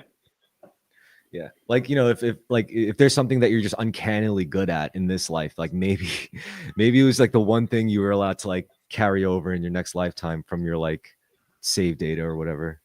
I mean, every skill is genetically cumulative. Sorry, go ahead, Kurt. Yeah. Now, my ultimate revenge plot in humanity is to be as valuable as I can be. That way, when I die, everyone just painfully misses me, and it's just a gaping void in the earth. So, enjoy it. Right? Why aren't these billionaires? They want to be remembered so badly. It's like, you'll be fucking remembered if you do the greatest service to humanity. Like, if you are memorable in that way, not because you started a moon colony. Buy every person's debt in the world and just let it die with you. every reviled figure is responsible. You said push and pull earlier. Yeah. So think about Adolf Hitler. Without him, I mean, his existence accelerated the United Nations Universal Human Rights Declarations, which is not necessarily perfect, but it essentially is a response to his existence. You can think of the Soviet Union, Stalin, major genociding F-head in some respects, but in other ways created... Didn't the population increase? Never mind, sorry. Population increased. The quality of the quantity. So the quantity increased, but the quality also became universally educated in the majority, right? So you took peasant stock of illiterate people, had the healthiest kids that their families had ever seen in 1,000 generations, and put them in college in universities built by Stalin. So yeah, there were benefits. Leopold II right? You could say, I don't know. I can't really think of any good things that we pull the subject. But I get where I pick up what you're putting down. You're talking about how history's villains have often had a net positive effect on the world that they leave behind. Push which is and a really pull. interesting concept. Yeah. Totally, the karma and reaction thing. Pol Pot. You can think about how Cambodia has become the fourth world economy, and the fourth world economy is so much more interesting than even the third world economy, which was a great response to the first and second. The first world being imperialist Europe, second world being the Soviet Union, third world being Yugoslavia, and any nation that didn't want to be part of America's Atlanticist policies or Soviet Union's socialist progressive policies, just third wave. And Cambodia, fourth world, allowed to independently build an autarky, self-running, with solar panels and wind turbines and whatever to sell its resources, all because of Pol Pot, who destroyed the lives of so many people, like some of the worst crimes against humanity that I've ever thought about, I think, or some of the things Pol Pot did. If you look at the photos of these people from before and after of what they did to them, they destroyed them in such interestingly horrific ways. But it was all probably because Pol Pot went to France and saw out of his apartment, cute girls going on Vespas, and he's like, "Damn it, I hate that I'm not welcome to those parties." We don't need that in Cambodia, right? I think the same thing that happened with a lot of people. You see like a nightmarish lack of love in their adolescence actually inspire what they think to do with the social engineering of their entire dictatorship, right? Andreas, you like my Nazi cigarettes? Dude, American spirits, they're organic. What am I supposed to say? I don't know. I thought if you rip the filter off, they're healthier. Yeah, it just looked like a Philip K. Dick Man in High Castle kind of cigarette, though. It's true. Would you smoke those? Would you smoke like like the Nazi Eagle cigarettes if they had that? I mean, I don't smoke cigarettes. Oh yeah, that's right. Would you be a cigarette smoker in like the 20s? If you were born in the 20s, I think you would be a smoker for sure. Yeah, before all the additives, sure. Yeah. I think in the 20s is about the same time that Germany was the first country to have anti-smoking movements in it was called the what do they call it? The anti-tobacco movement in Nazi Germany? Basically, they had a term for it in German, though. Heavyarch or something like that. But yeah, they were super against smoking, and they thought that they needed a healthy republic. The dude was a vegetarian. So, yeah, he was. Yeah, vegan. This is like, it's important to understand, like, vegan art students, it's a slippery slope. And you need to If they had blue hair dye, I bet you he would have used it. Is that why they all act like fucking dictators? Hey, look at that. How are you? Hey there, what's up? How are you? It's a future art student right there. Let's go. There are three individuals in my immediate surroundings that require my attention, but it's been an honor and a pleasure speaking with you gentlemen as always, and I've definitely got a lot to think about in regards to these last points that you've been making about the net positive impact of the villains of history and sort of the era that the states are coming back into. Say something nice about Kamala Harris. Yeah, pretty much. I mean, eventually, I think as people, we're gonna have to stop pretending like what we're doing now, like this shit, like streaming and video like this isn't like it's not some kind of ritual. It is pretty ritualized, like not just between us, but everyone doing it at this point, talking about like what aliens, God, the meaning of life, like moving through difficulties with grace and gratitude. Yeah. I mean, like, again, with how much of it's for humans, I even wonder at this point, like, it feels like you're in a simulation anyway, but this is all information going towards training that machine that we're talking about earlier, whether we're a part of it or not.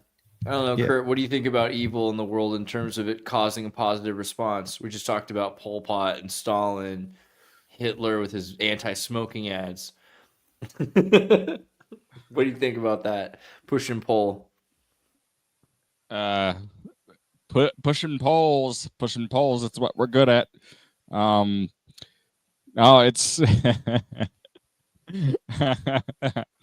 um I'm so sorry. I'm just having a moment. Evil for the greater good. You Say use something nice evil. about Kamala Harris. Yeah. That sounds just like a great campaign slogan. Use evil for the greater good. Kamala Harris, Yeah. 2024. I mean, that would have been my campaign slogan. To Well, be honest, the biggest use fear, evil for the greater good. the biggest fear with like the whole secret society, I think, like, isn't really like that, oh, they're just an evil, psychotic secret organization. No, the real fear is that they're neither good nor evil, and that all of this was somehow cosmically necessary. Like every atrocity that happened in humanity was somehow necessary for the Illuminati or some shit, for them to like work out some kind of divine happening. And it's like, it's horrific because A, it means we don't get a say in any of it, and neither do they really, I guess. And B, well, I guess it's mostly A, and also that that there's like some non-human entities at work just like making shit happen on like a metaphysical scale, like where it transcends world governments and stuff. That's scary. And we don't like to think like that. We would rather think that we're being enslaved by some just pure evil that we can like rally and fight against. Like, of course, it's probably not that black and white, right?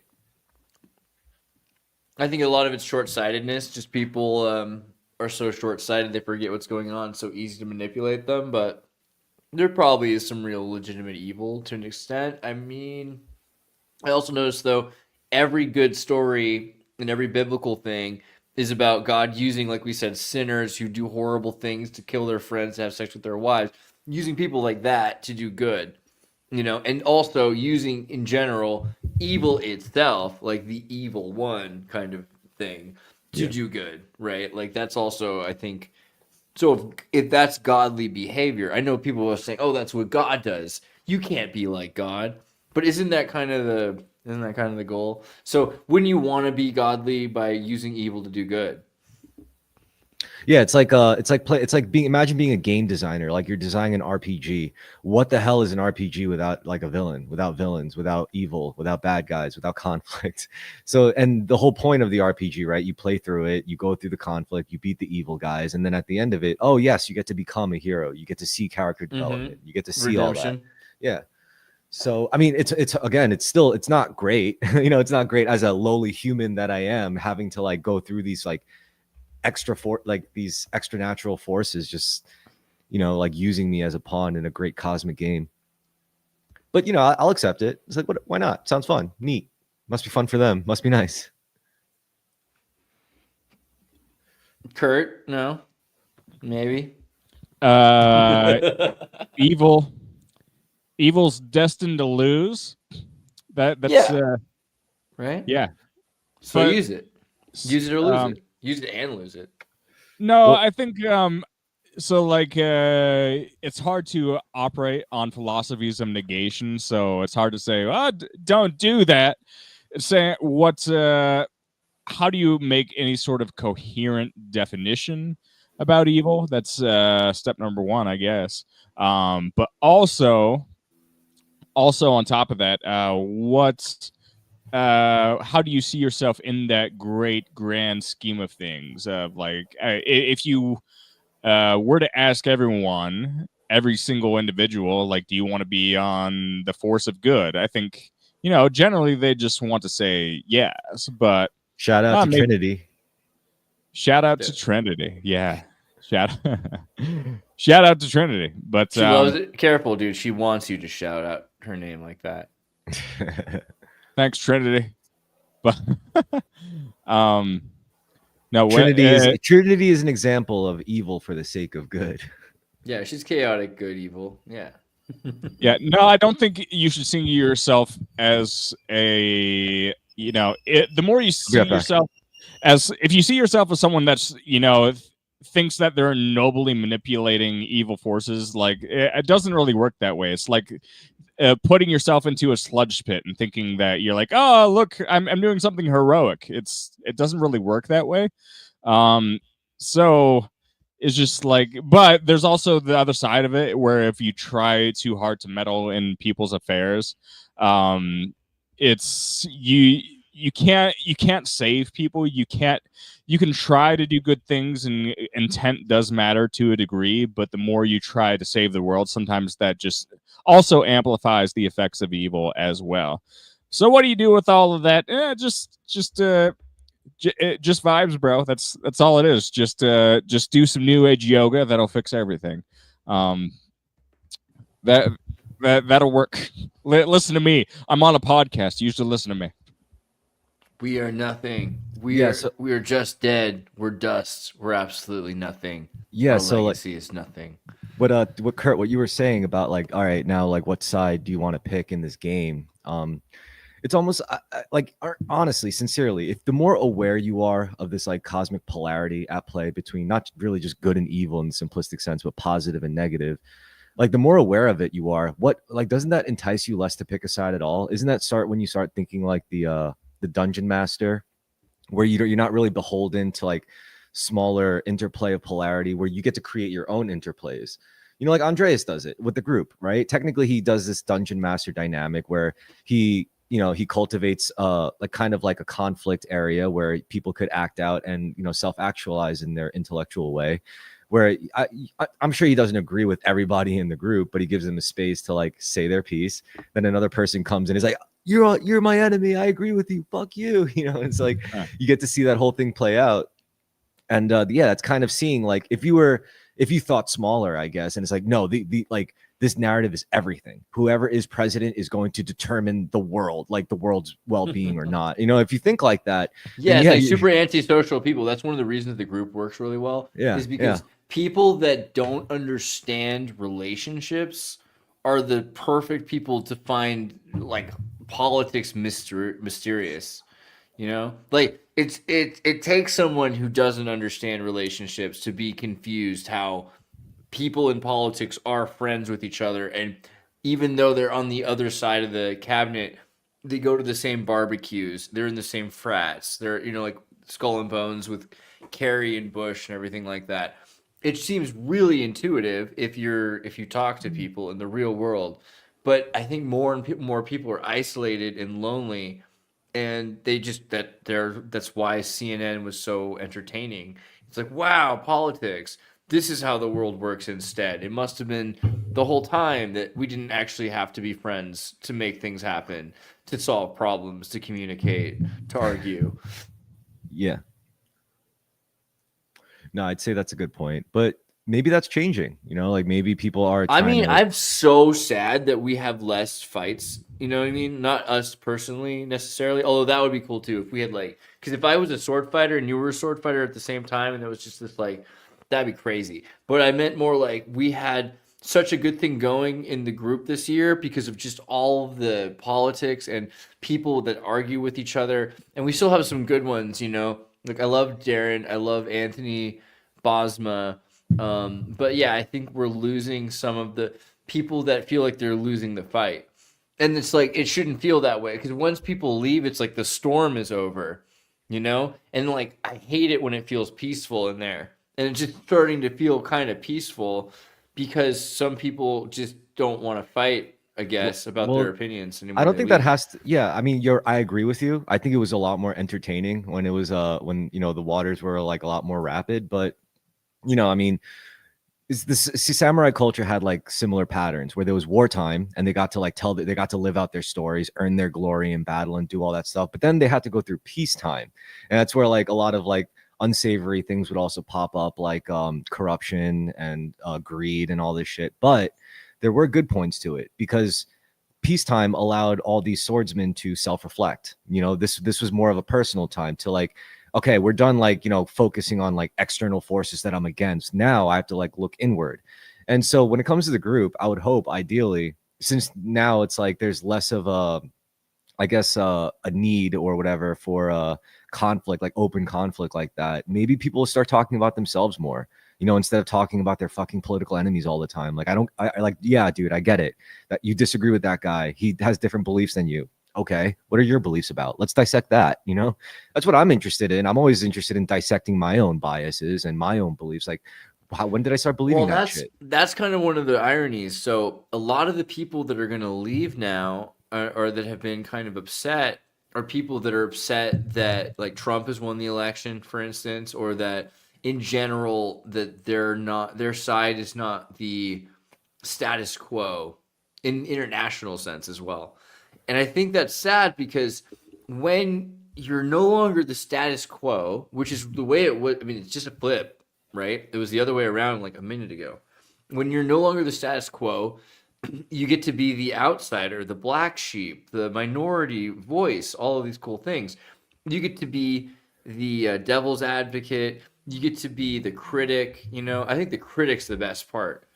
So to lose people that would criticize, I mean, this is exactly what you should want when somebody takes office that everyone's been like asking and hoping for.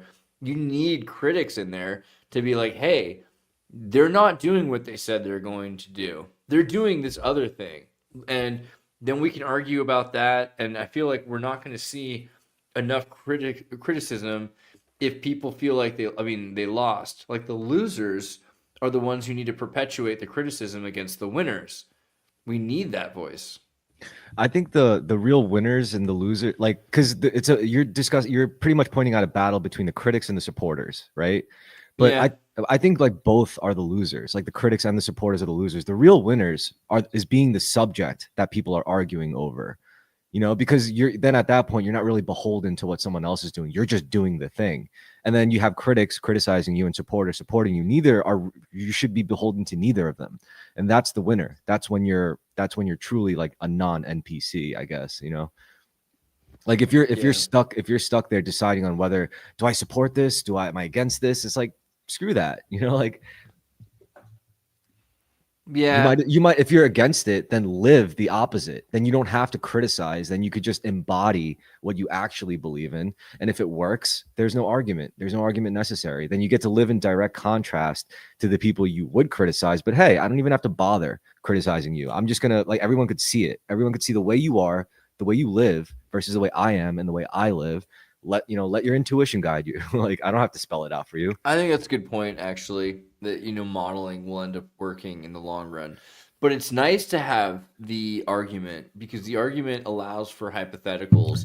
And so I feel like it's a big part of scaling evolution or conscious evolution that we're able to think out ideas and see how they would exist, glamorized and critiqued. Because you see the romanticized picture, the idealized picture, and then you also see the false the false critique, all the issues with that in the prescriptive and descriptive sense, right? Yeah. I mean, don't get me wrong. Like, I think for some things you have no choice but to have like a structure for critiquing, like politics. You know, because like you got these guys that are put in positions that have like so much material influence over our livelihoods. So yeah, you need structures and whatever. But I think it's like when you have that mentality all the time for like smaller scale things, like you try to like have that political critique mindset, but apply it to like your local communal stuff, like your scenes and your friend groups and your families, like that's not good. Like that's when I think you have to lean more towards modeling, right? Like just embodying, like be the bigger person, so to speak, so that everyone could follow your example. I'm not sure if this is exactly related, but Darren posted straight-faced guy with arms crossed having best night of his life from hard times. And then we talked about, Bosma said he thought that Hard Times of Babylon Bee only exists to make people appreciate how good The Onion is at what it does. And I was like, I actually don't feel like I've seen a funny article from The Onion over 15 years, which is like an honest statement about my feelings, by the way, legitimately, more than it is about The Onion itself.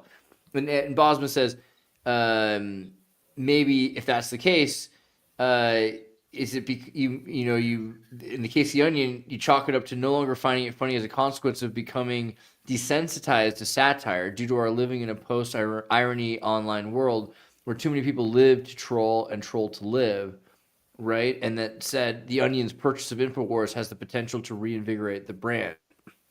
And I agree to this for a few reasons, but not just to reinvigorate The Onion's brand, but to reinvigorate InfoWars brand.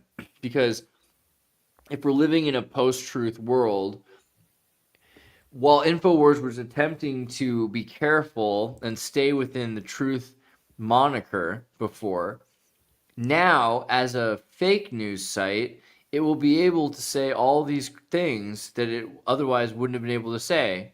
Now it'll be able to say it's kidding, and it'll be promoted. So InfoWars could say, like, oh man, the Dick Cheney's a lizard person. And oh man, like vaccines are making you into unicorn puppets that are run by like Pinocchio demons and blah blah blah blah blah blah blah. They can say anything they want now, and it'll be promoted. So isn't that also? But it's not the same as before to say something's untrue. When you're saying this is untrue, nobody cares anymore what's true.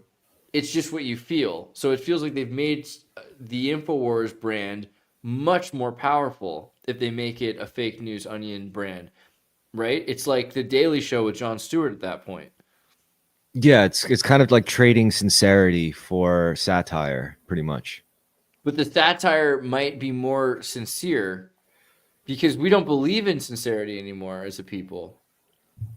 Right? I mean, that's why people latched on to the Daily Show with Jon Stewart in the first place. Well, that's a tricky thing, right? Because all right, it's like authenticity. Authenticity, you could say, is it even real? Is there even such a thing as authentic? I mean, it's a real ideal. People strive to be authentic. Look, that's how we got fucking hipsters, right?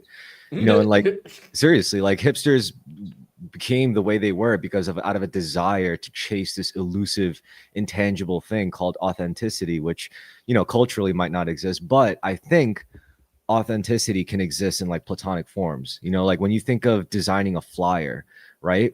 And you say, how do I design this well? Well, I want to use good proportions. I want to use good scaling. I want to use good balance, good symmetry. I want to use like natural lines in the image to point to information that I wanted to. And I think that is authentic. That's authenticity. That's putting in authentic intention and effort that manifests into design. So it's like, it's almost like if I were to listen to someone debate, it's almost like the authentic part isn't even what they're saying anymore. The authentic part is their skill in like conveying information, because that's something you have to like work for. And that's something you could apply no matter what you're saying, whether it's satirical, ironic, false, true. If it's the authentic part is really like how well it gets conveyed and how well it resonates. And that's what I look for. So you're right. You know, like that to me is what's going to be more focused in a post sincere world, you know? People are going to look more towards that. Like they're going to start digging deeper and deeper past bullshit, I guess. Yeah. I can see it as becoming like more successful than ever that way as a supposedly fake news site. And it makes me remember being told, I think, when I was, you know, rather young, whenever I first heard of the Daily Show, saying, what is this show? And someone saying, it's a fake news show. And like I think that might be the first time I heard the term fake news, was that they were saying it's like a fake news show about the Jon Stewart show. So isn't that maybe, you know, on purpose, like consciously, we're moving into a period of fake news from the other side, from the side that we want our fake news from, and because it's fourth wall breaking, we'll accept it way more. Maybe another dynamic at play is that there can only be one. Like there's already a Joe Rogan. I'm sorry, Alex Jones. There's no room for you. You got to fucking. But they're different. They're totally different. Like Joe Rogan is Joe Rogan's like CNN now, because CNN, it's hard to like explain this, but at one point CNN was considered like so Fox was considered right wing and bias, and like MSNBC and these other stations were considered like left wing and bias, but CNN was somehow considered not bias. I don't know how to explain that. It's so crazy to say. Neutral, global. It's objective. It was the idea that it was an objective documentarian style programming, which is, I mean, it doesn't mean that it really. In hindsight, it was very misguided. No, I mean, it's actually just, I'm trying to say it's an aesthetic choice. Yeah. Like to make it look documentarian style doesn't mean that it's real, but it feels as an objective narrative in the sense that the way it was presented, right? And you can do that with Joe Rogan, because Joe Rogan plays kind of like he doesn't know what's going on. He acts like he doesn't have the answers. to what he's saying, and so he can act kind of like he's an idiot. And that way, the other people are talking, even though he doesn't do it all the time. That's basically what I do the same shit a lot, like when I'm podcasting. Like, Yeah. you know, I'm just like, oh, what's that? And then And we all know that that's what you're supposed to do at this point. Like, it's because he's trying to like tease it out of the audience. But Joe Rogan, he's not doing a debate. He's not doing. I mean, you can have those, but for the most part, it's like interviews, like 60 minutes. And Alex Jones is a full-on TV station, news station with narrative and then the news reporting style. So that could be done again. Like that could continue to happen. Let me ask you something. I was interested in your take on this. How do you feel about those, like, first example, like AI generated podcasts? And then there's also like, first, like AI scripted, basically new age spiritual, new age spiritual sermons, pretty much. That's how I would classify them. And they're like AI scripted. They have them dubbed over. But what really freaks me out is the AI podcasting thing. I'm like, I'm trying to imagine, like, I'm not trying to judge it. First, I'm trying to imagine like who this could appeal to. Like who would appeal to the idea of listening to like an AI generated I like the infinite conversation. You know? mean supporting an open society and that sort of thing? Yes, absolutely. I feel there is a strong affinity. Of course, with the poetry of Lorenzo Millini. I've always wanted to make a film about him. What fascinates me most is that this poet of the Italian Renaissance was one of the first ones who tried to look into Petrarch's soul. He was like the first psychoanalyst, or probably the first one to see what a personal motive underlay his grandiose public project. The letters that he sent to his beloved Laura were done in an artificial style, which was so widely imitated by imitators, who also used this artificial tone.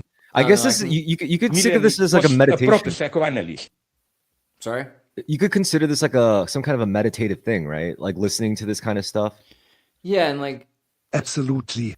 Yeah. stuff. My next question is apropos of your films.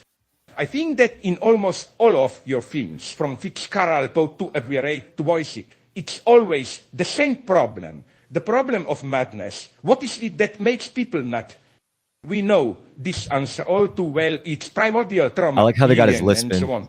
Yeah, But- I mean, it's actually pretty decent, but it's not just them. It's like it's AI after thinking about Herzog and thinking about Zizek, and so it's not just random. There's something really deep about this conversation. I like this I like the infinite conversation just about as much as I like either one of them, Herzog or Zizek. You know, and we I should- can continue to listen to that. I will turn that on randomly. It's been that conversation's been going on for like at least a year now. You know, Maybe two. someday you and me are gonna have our own robots, and we'll set up our own infinite conversation. Exactly. And I think that's yeah. one of the most interesting things you can do, because you can train your AIs on your own books, on your own documents, and Actually, your own high school stuff. I have a great idea. Is maybe someday there'll be a way to take these like bots like talking to each other, give them virtual instruments, you know, if it's all audio based anyway. So give them virtual instruments, pretend they're in a studio and they're having a conversation in the studio. It's like, hey, what do you think about this chord progression?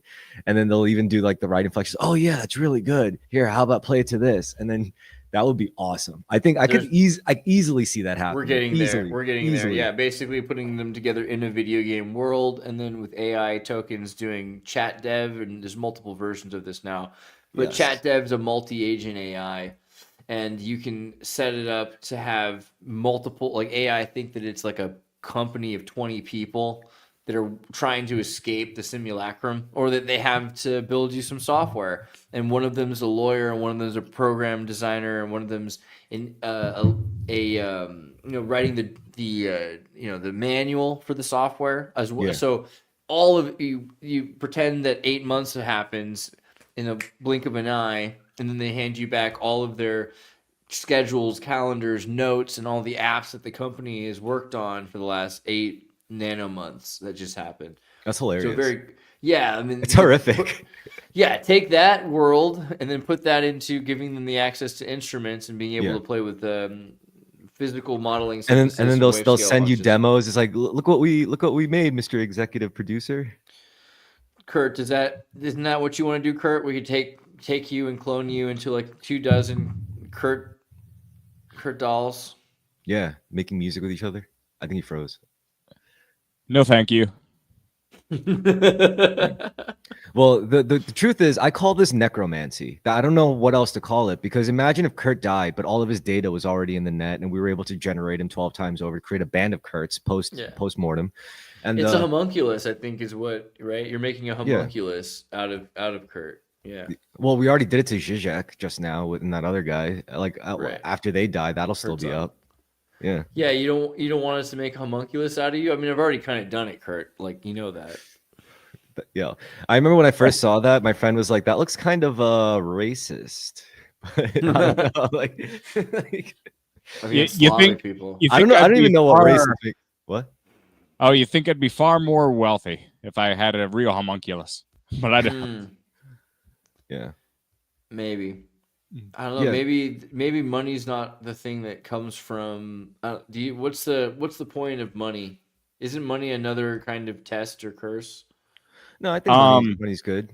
Here's a fact: the total M2 money supply, hence circulating money in the United States, it's tripled since the year 2007. Well, I mean, the U.S. dollar, our money is fucked up. Our money is bad, but I think the concept of money as a technology is good. It's a good idea, and it could be applied. It could work if we had Bitcoin. Not that I'm shilling for Bitcoin. I'm not giving financial advice, but you know. So yeah. But yeah, if you if your wages have not tripled in that time frame, you can't afford your groceries. That also symbolizes that there is a concentration of power, and if there's an element of power that is naturally corrupting, this should be a problem that concerns more people. But again, I'm not here to save people. I'm more here to just state the obvious. Yeah, it's just such an obvious thing that nobody cares about. So if you wonder, if you wake up one day and your money is worthless and you actually can't afford any groceries, you can't even go to the expired aisle in Ollie's and afford anything. Well, that's why there's a bunch of voters that could have done something about it and still aren't doing anything about it, because honestly, Trump is not that person that's going to fix it. I think he's closer to the philosophy of something that would fix it, but he's not going to fix it. This administration is not going to fix it. People are hopelessly stupid. But yeah, so like that's why over the past like year and a half, that's why I'm living in a trailer. I'm not living beyond my means. It's because it's like basically we're building a big metaphorical Noah's Ark. And that's why sometimes it's not that I don't like you guys. It's just like I'm not making money for my time here, and it's becoming an issue of survival. It's like time is split up between either you are keeping up and you are making money that you can buy something at the grocery store with, or you are not. And so it's just like, oh, that's why no one has any time anymore. Well, that's why we have the creation of hustle culture, which is also completely stupid. I apologize to everyone that there's just so much stupidity in the world, but the saving grace. I don't personally blame you for it.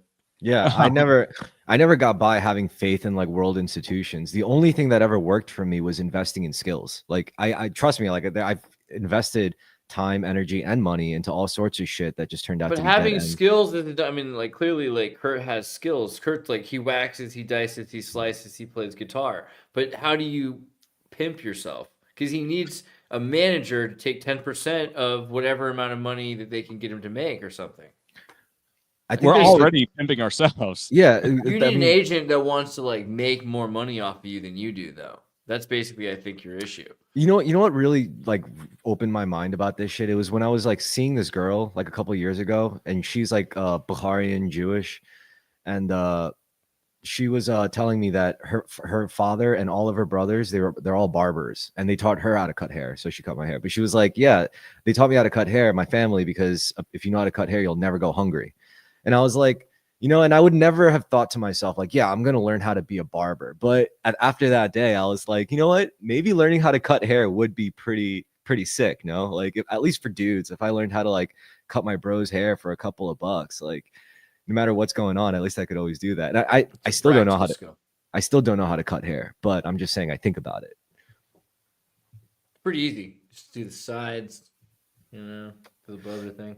But wait, Kurt, don't you need a pimp? Isn't that kind of your issue? Because like you don't like. I feel like if you had someone who's like, hey, all I got to do is make you work 5 nights a week doing shows, and then you're gonna make $500 at least, maybe $5,000. That means I'll get $50 to $500, 10% of everything you make, because I'm your agent. Why isn't that what you need? Someone who wants to force you to do things you don't want to do? Is that what I need to be for you, Andreas? You want me to be your agent? Yeah, we see your guy? motives now, Andreas.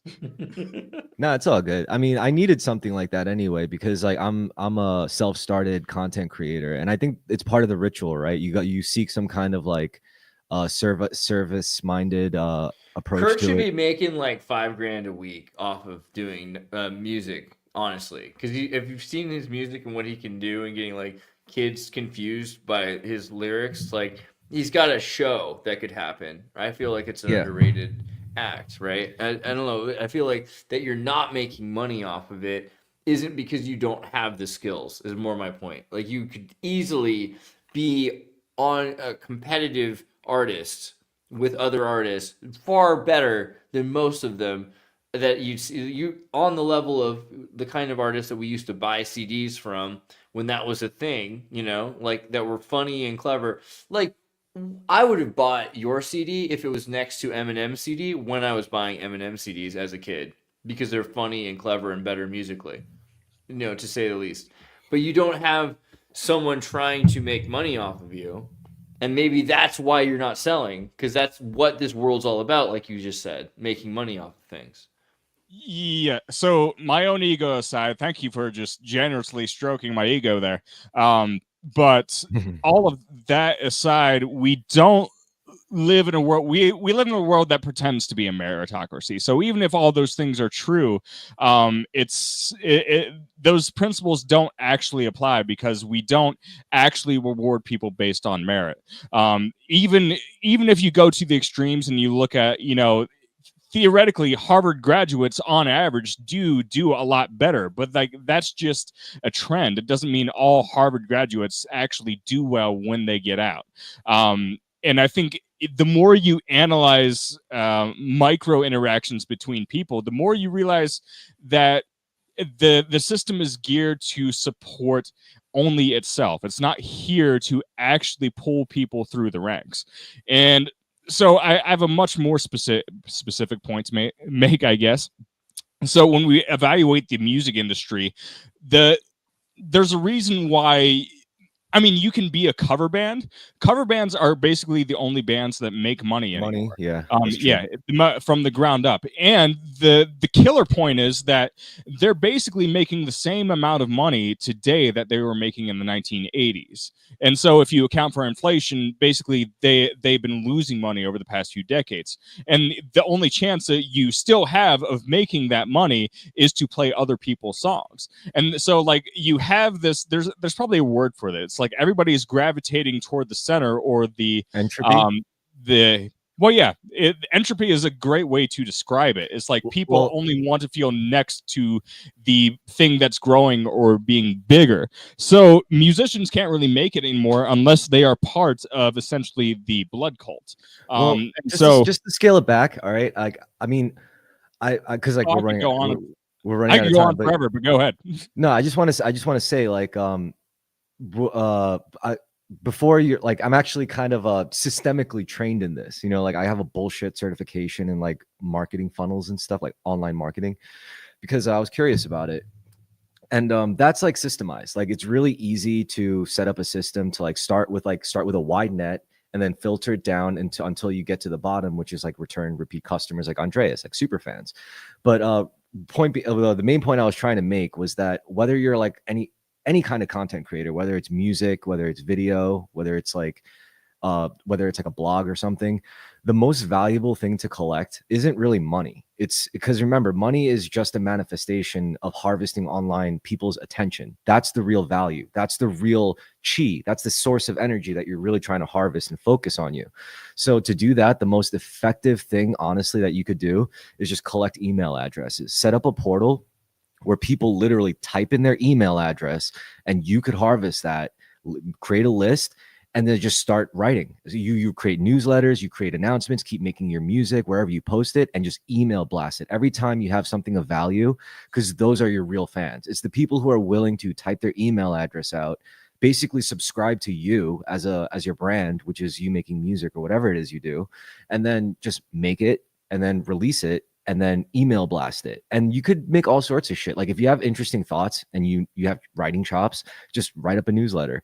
And this is shit that I should be doing, honestly. You know, like I should really be doing all this shit myself, but I'm just like learning it. You know, like this isn't like old knowledge to me. This is stuff I'm kind of like just like pouring into my brain all at once for the past like year and a half. So But Kurt, what's your emotional reaction? I just saw it. I saw the grimace. I saw your face.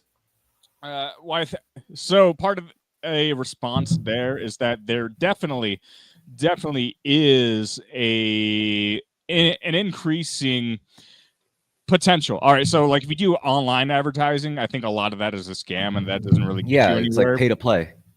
Yeah, there's a whole element of pay to play. So that's why I think actually real world advertising is becoming a lot more viable or important, because you're like people.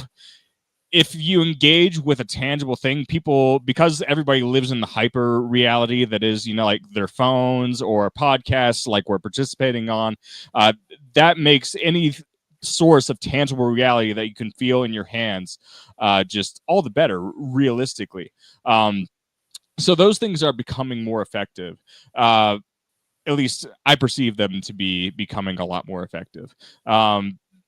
Yeah, going back to my other point about entropy is like I just wanted to point out like various artists is like you have no idea that what the background is of many artists. So we take people like people will, for example, pretend that something is organic, but then if you actually peel back the layers, it's not organic at all. Something like Post Malone. Post Malone, and it's like, oh, it just blew up on Twitter one day. That's not what functionally happens. It's extreme naivety. What happens is like basically you might get a manager or a promoter, and what they'll end up doing is actually getting a short list of celebs that essentially they can pay to promote it, and those people will promote it on their Instagram or Twitter by sharing this, like, oh, hey, this is the cool song I found. They figured this out. It's genius. It is a genius marketing technique, but there's a bunch of people that basically, yeah, it's this big energy transfer system, and so part of it almost seems like unconscious, and so it's kind of spooky when you really think about it. It is. Oh yeah, totally spooky.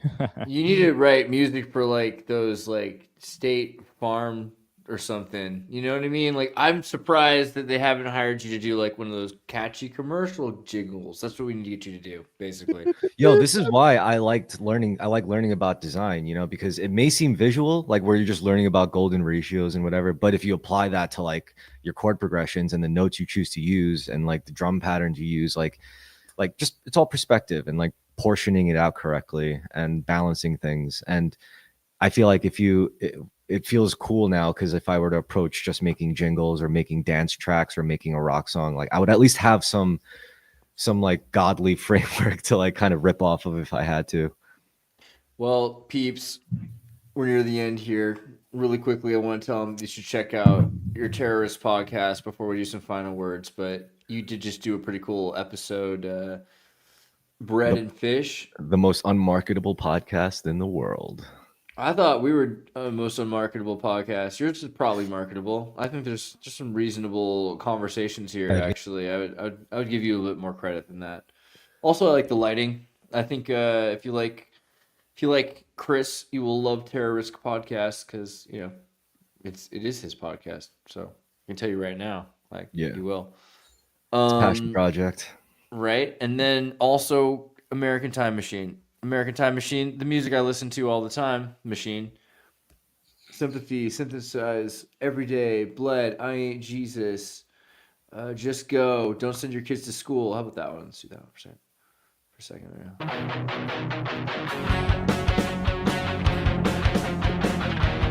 Right? I mean, it's unironically great music. That's all I'm saying. It's just.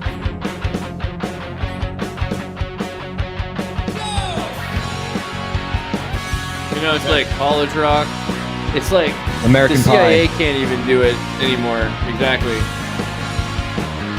It's music for people with like triple digit IQs, but you can still listen to it if you were drunk and like a freshman.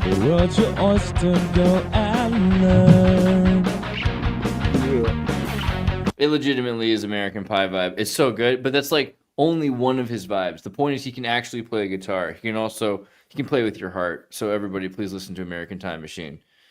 It looks like this. You know what I mean? Okay. Any final words though? That was just my little pluggy plug. What about any things you wanted to share?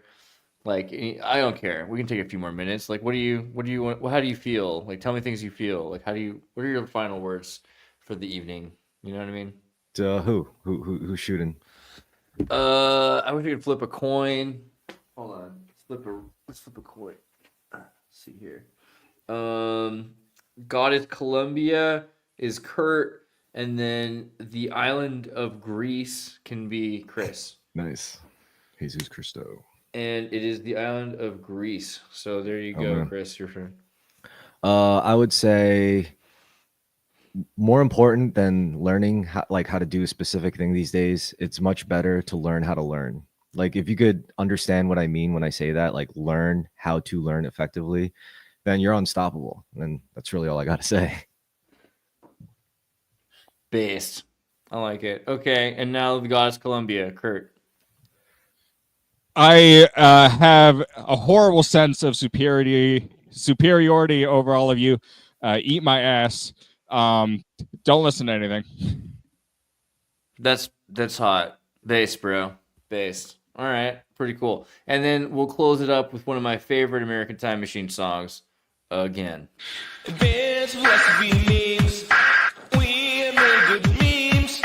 Advanced philosophy memes. Base fucking memes.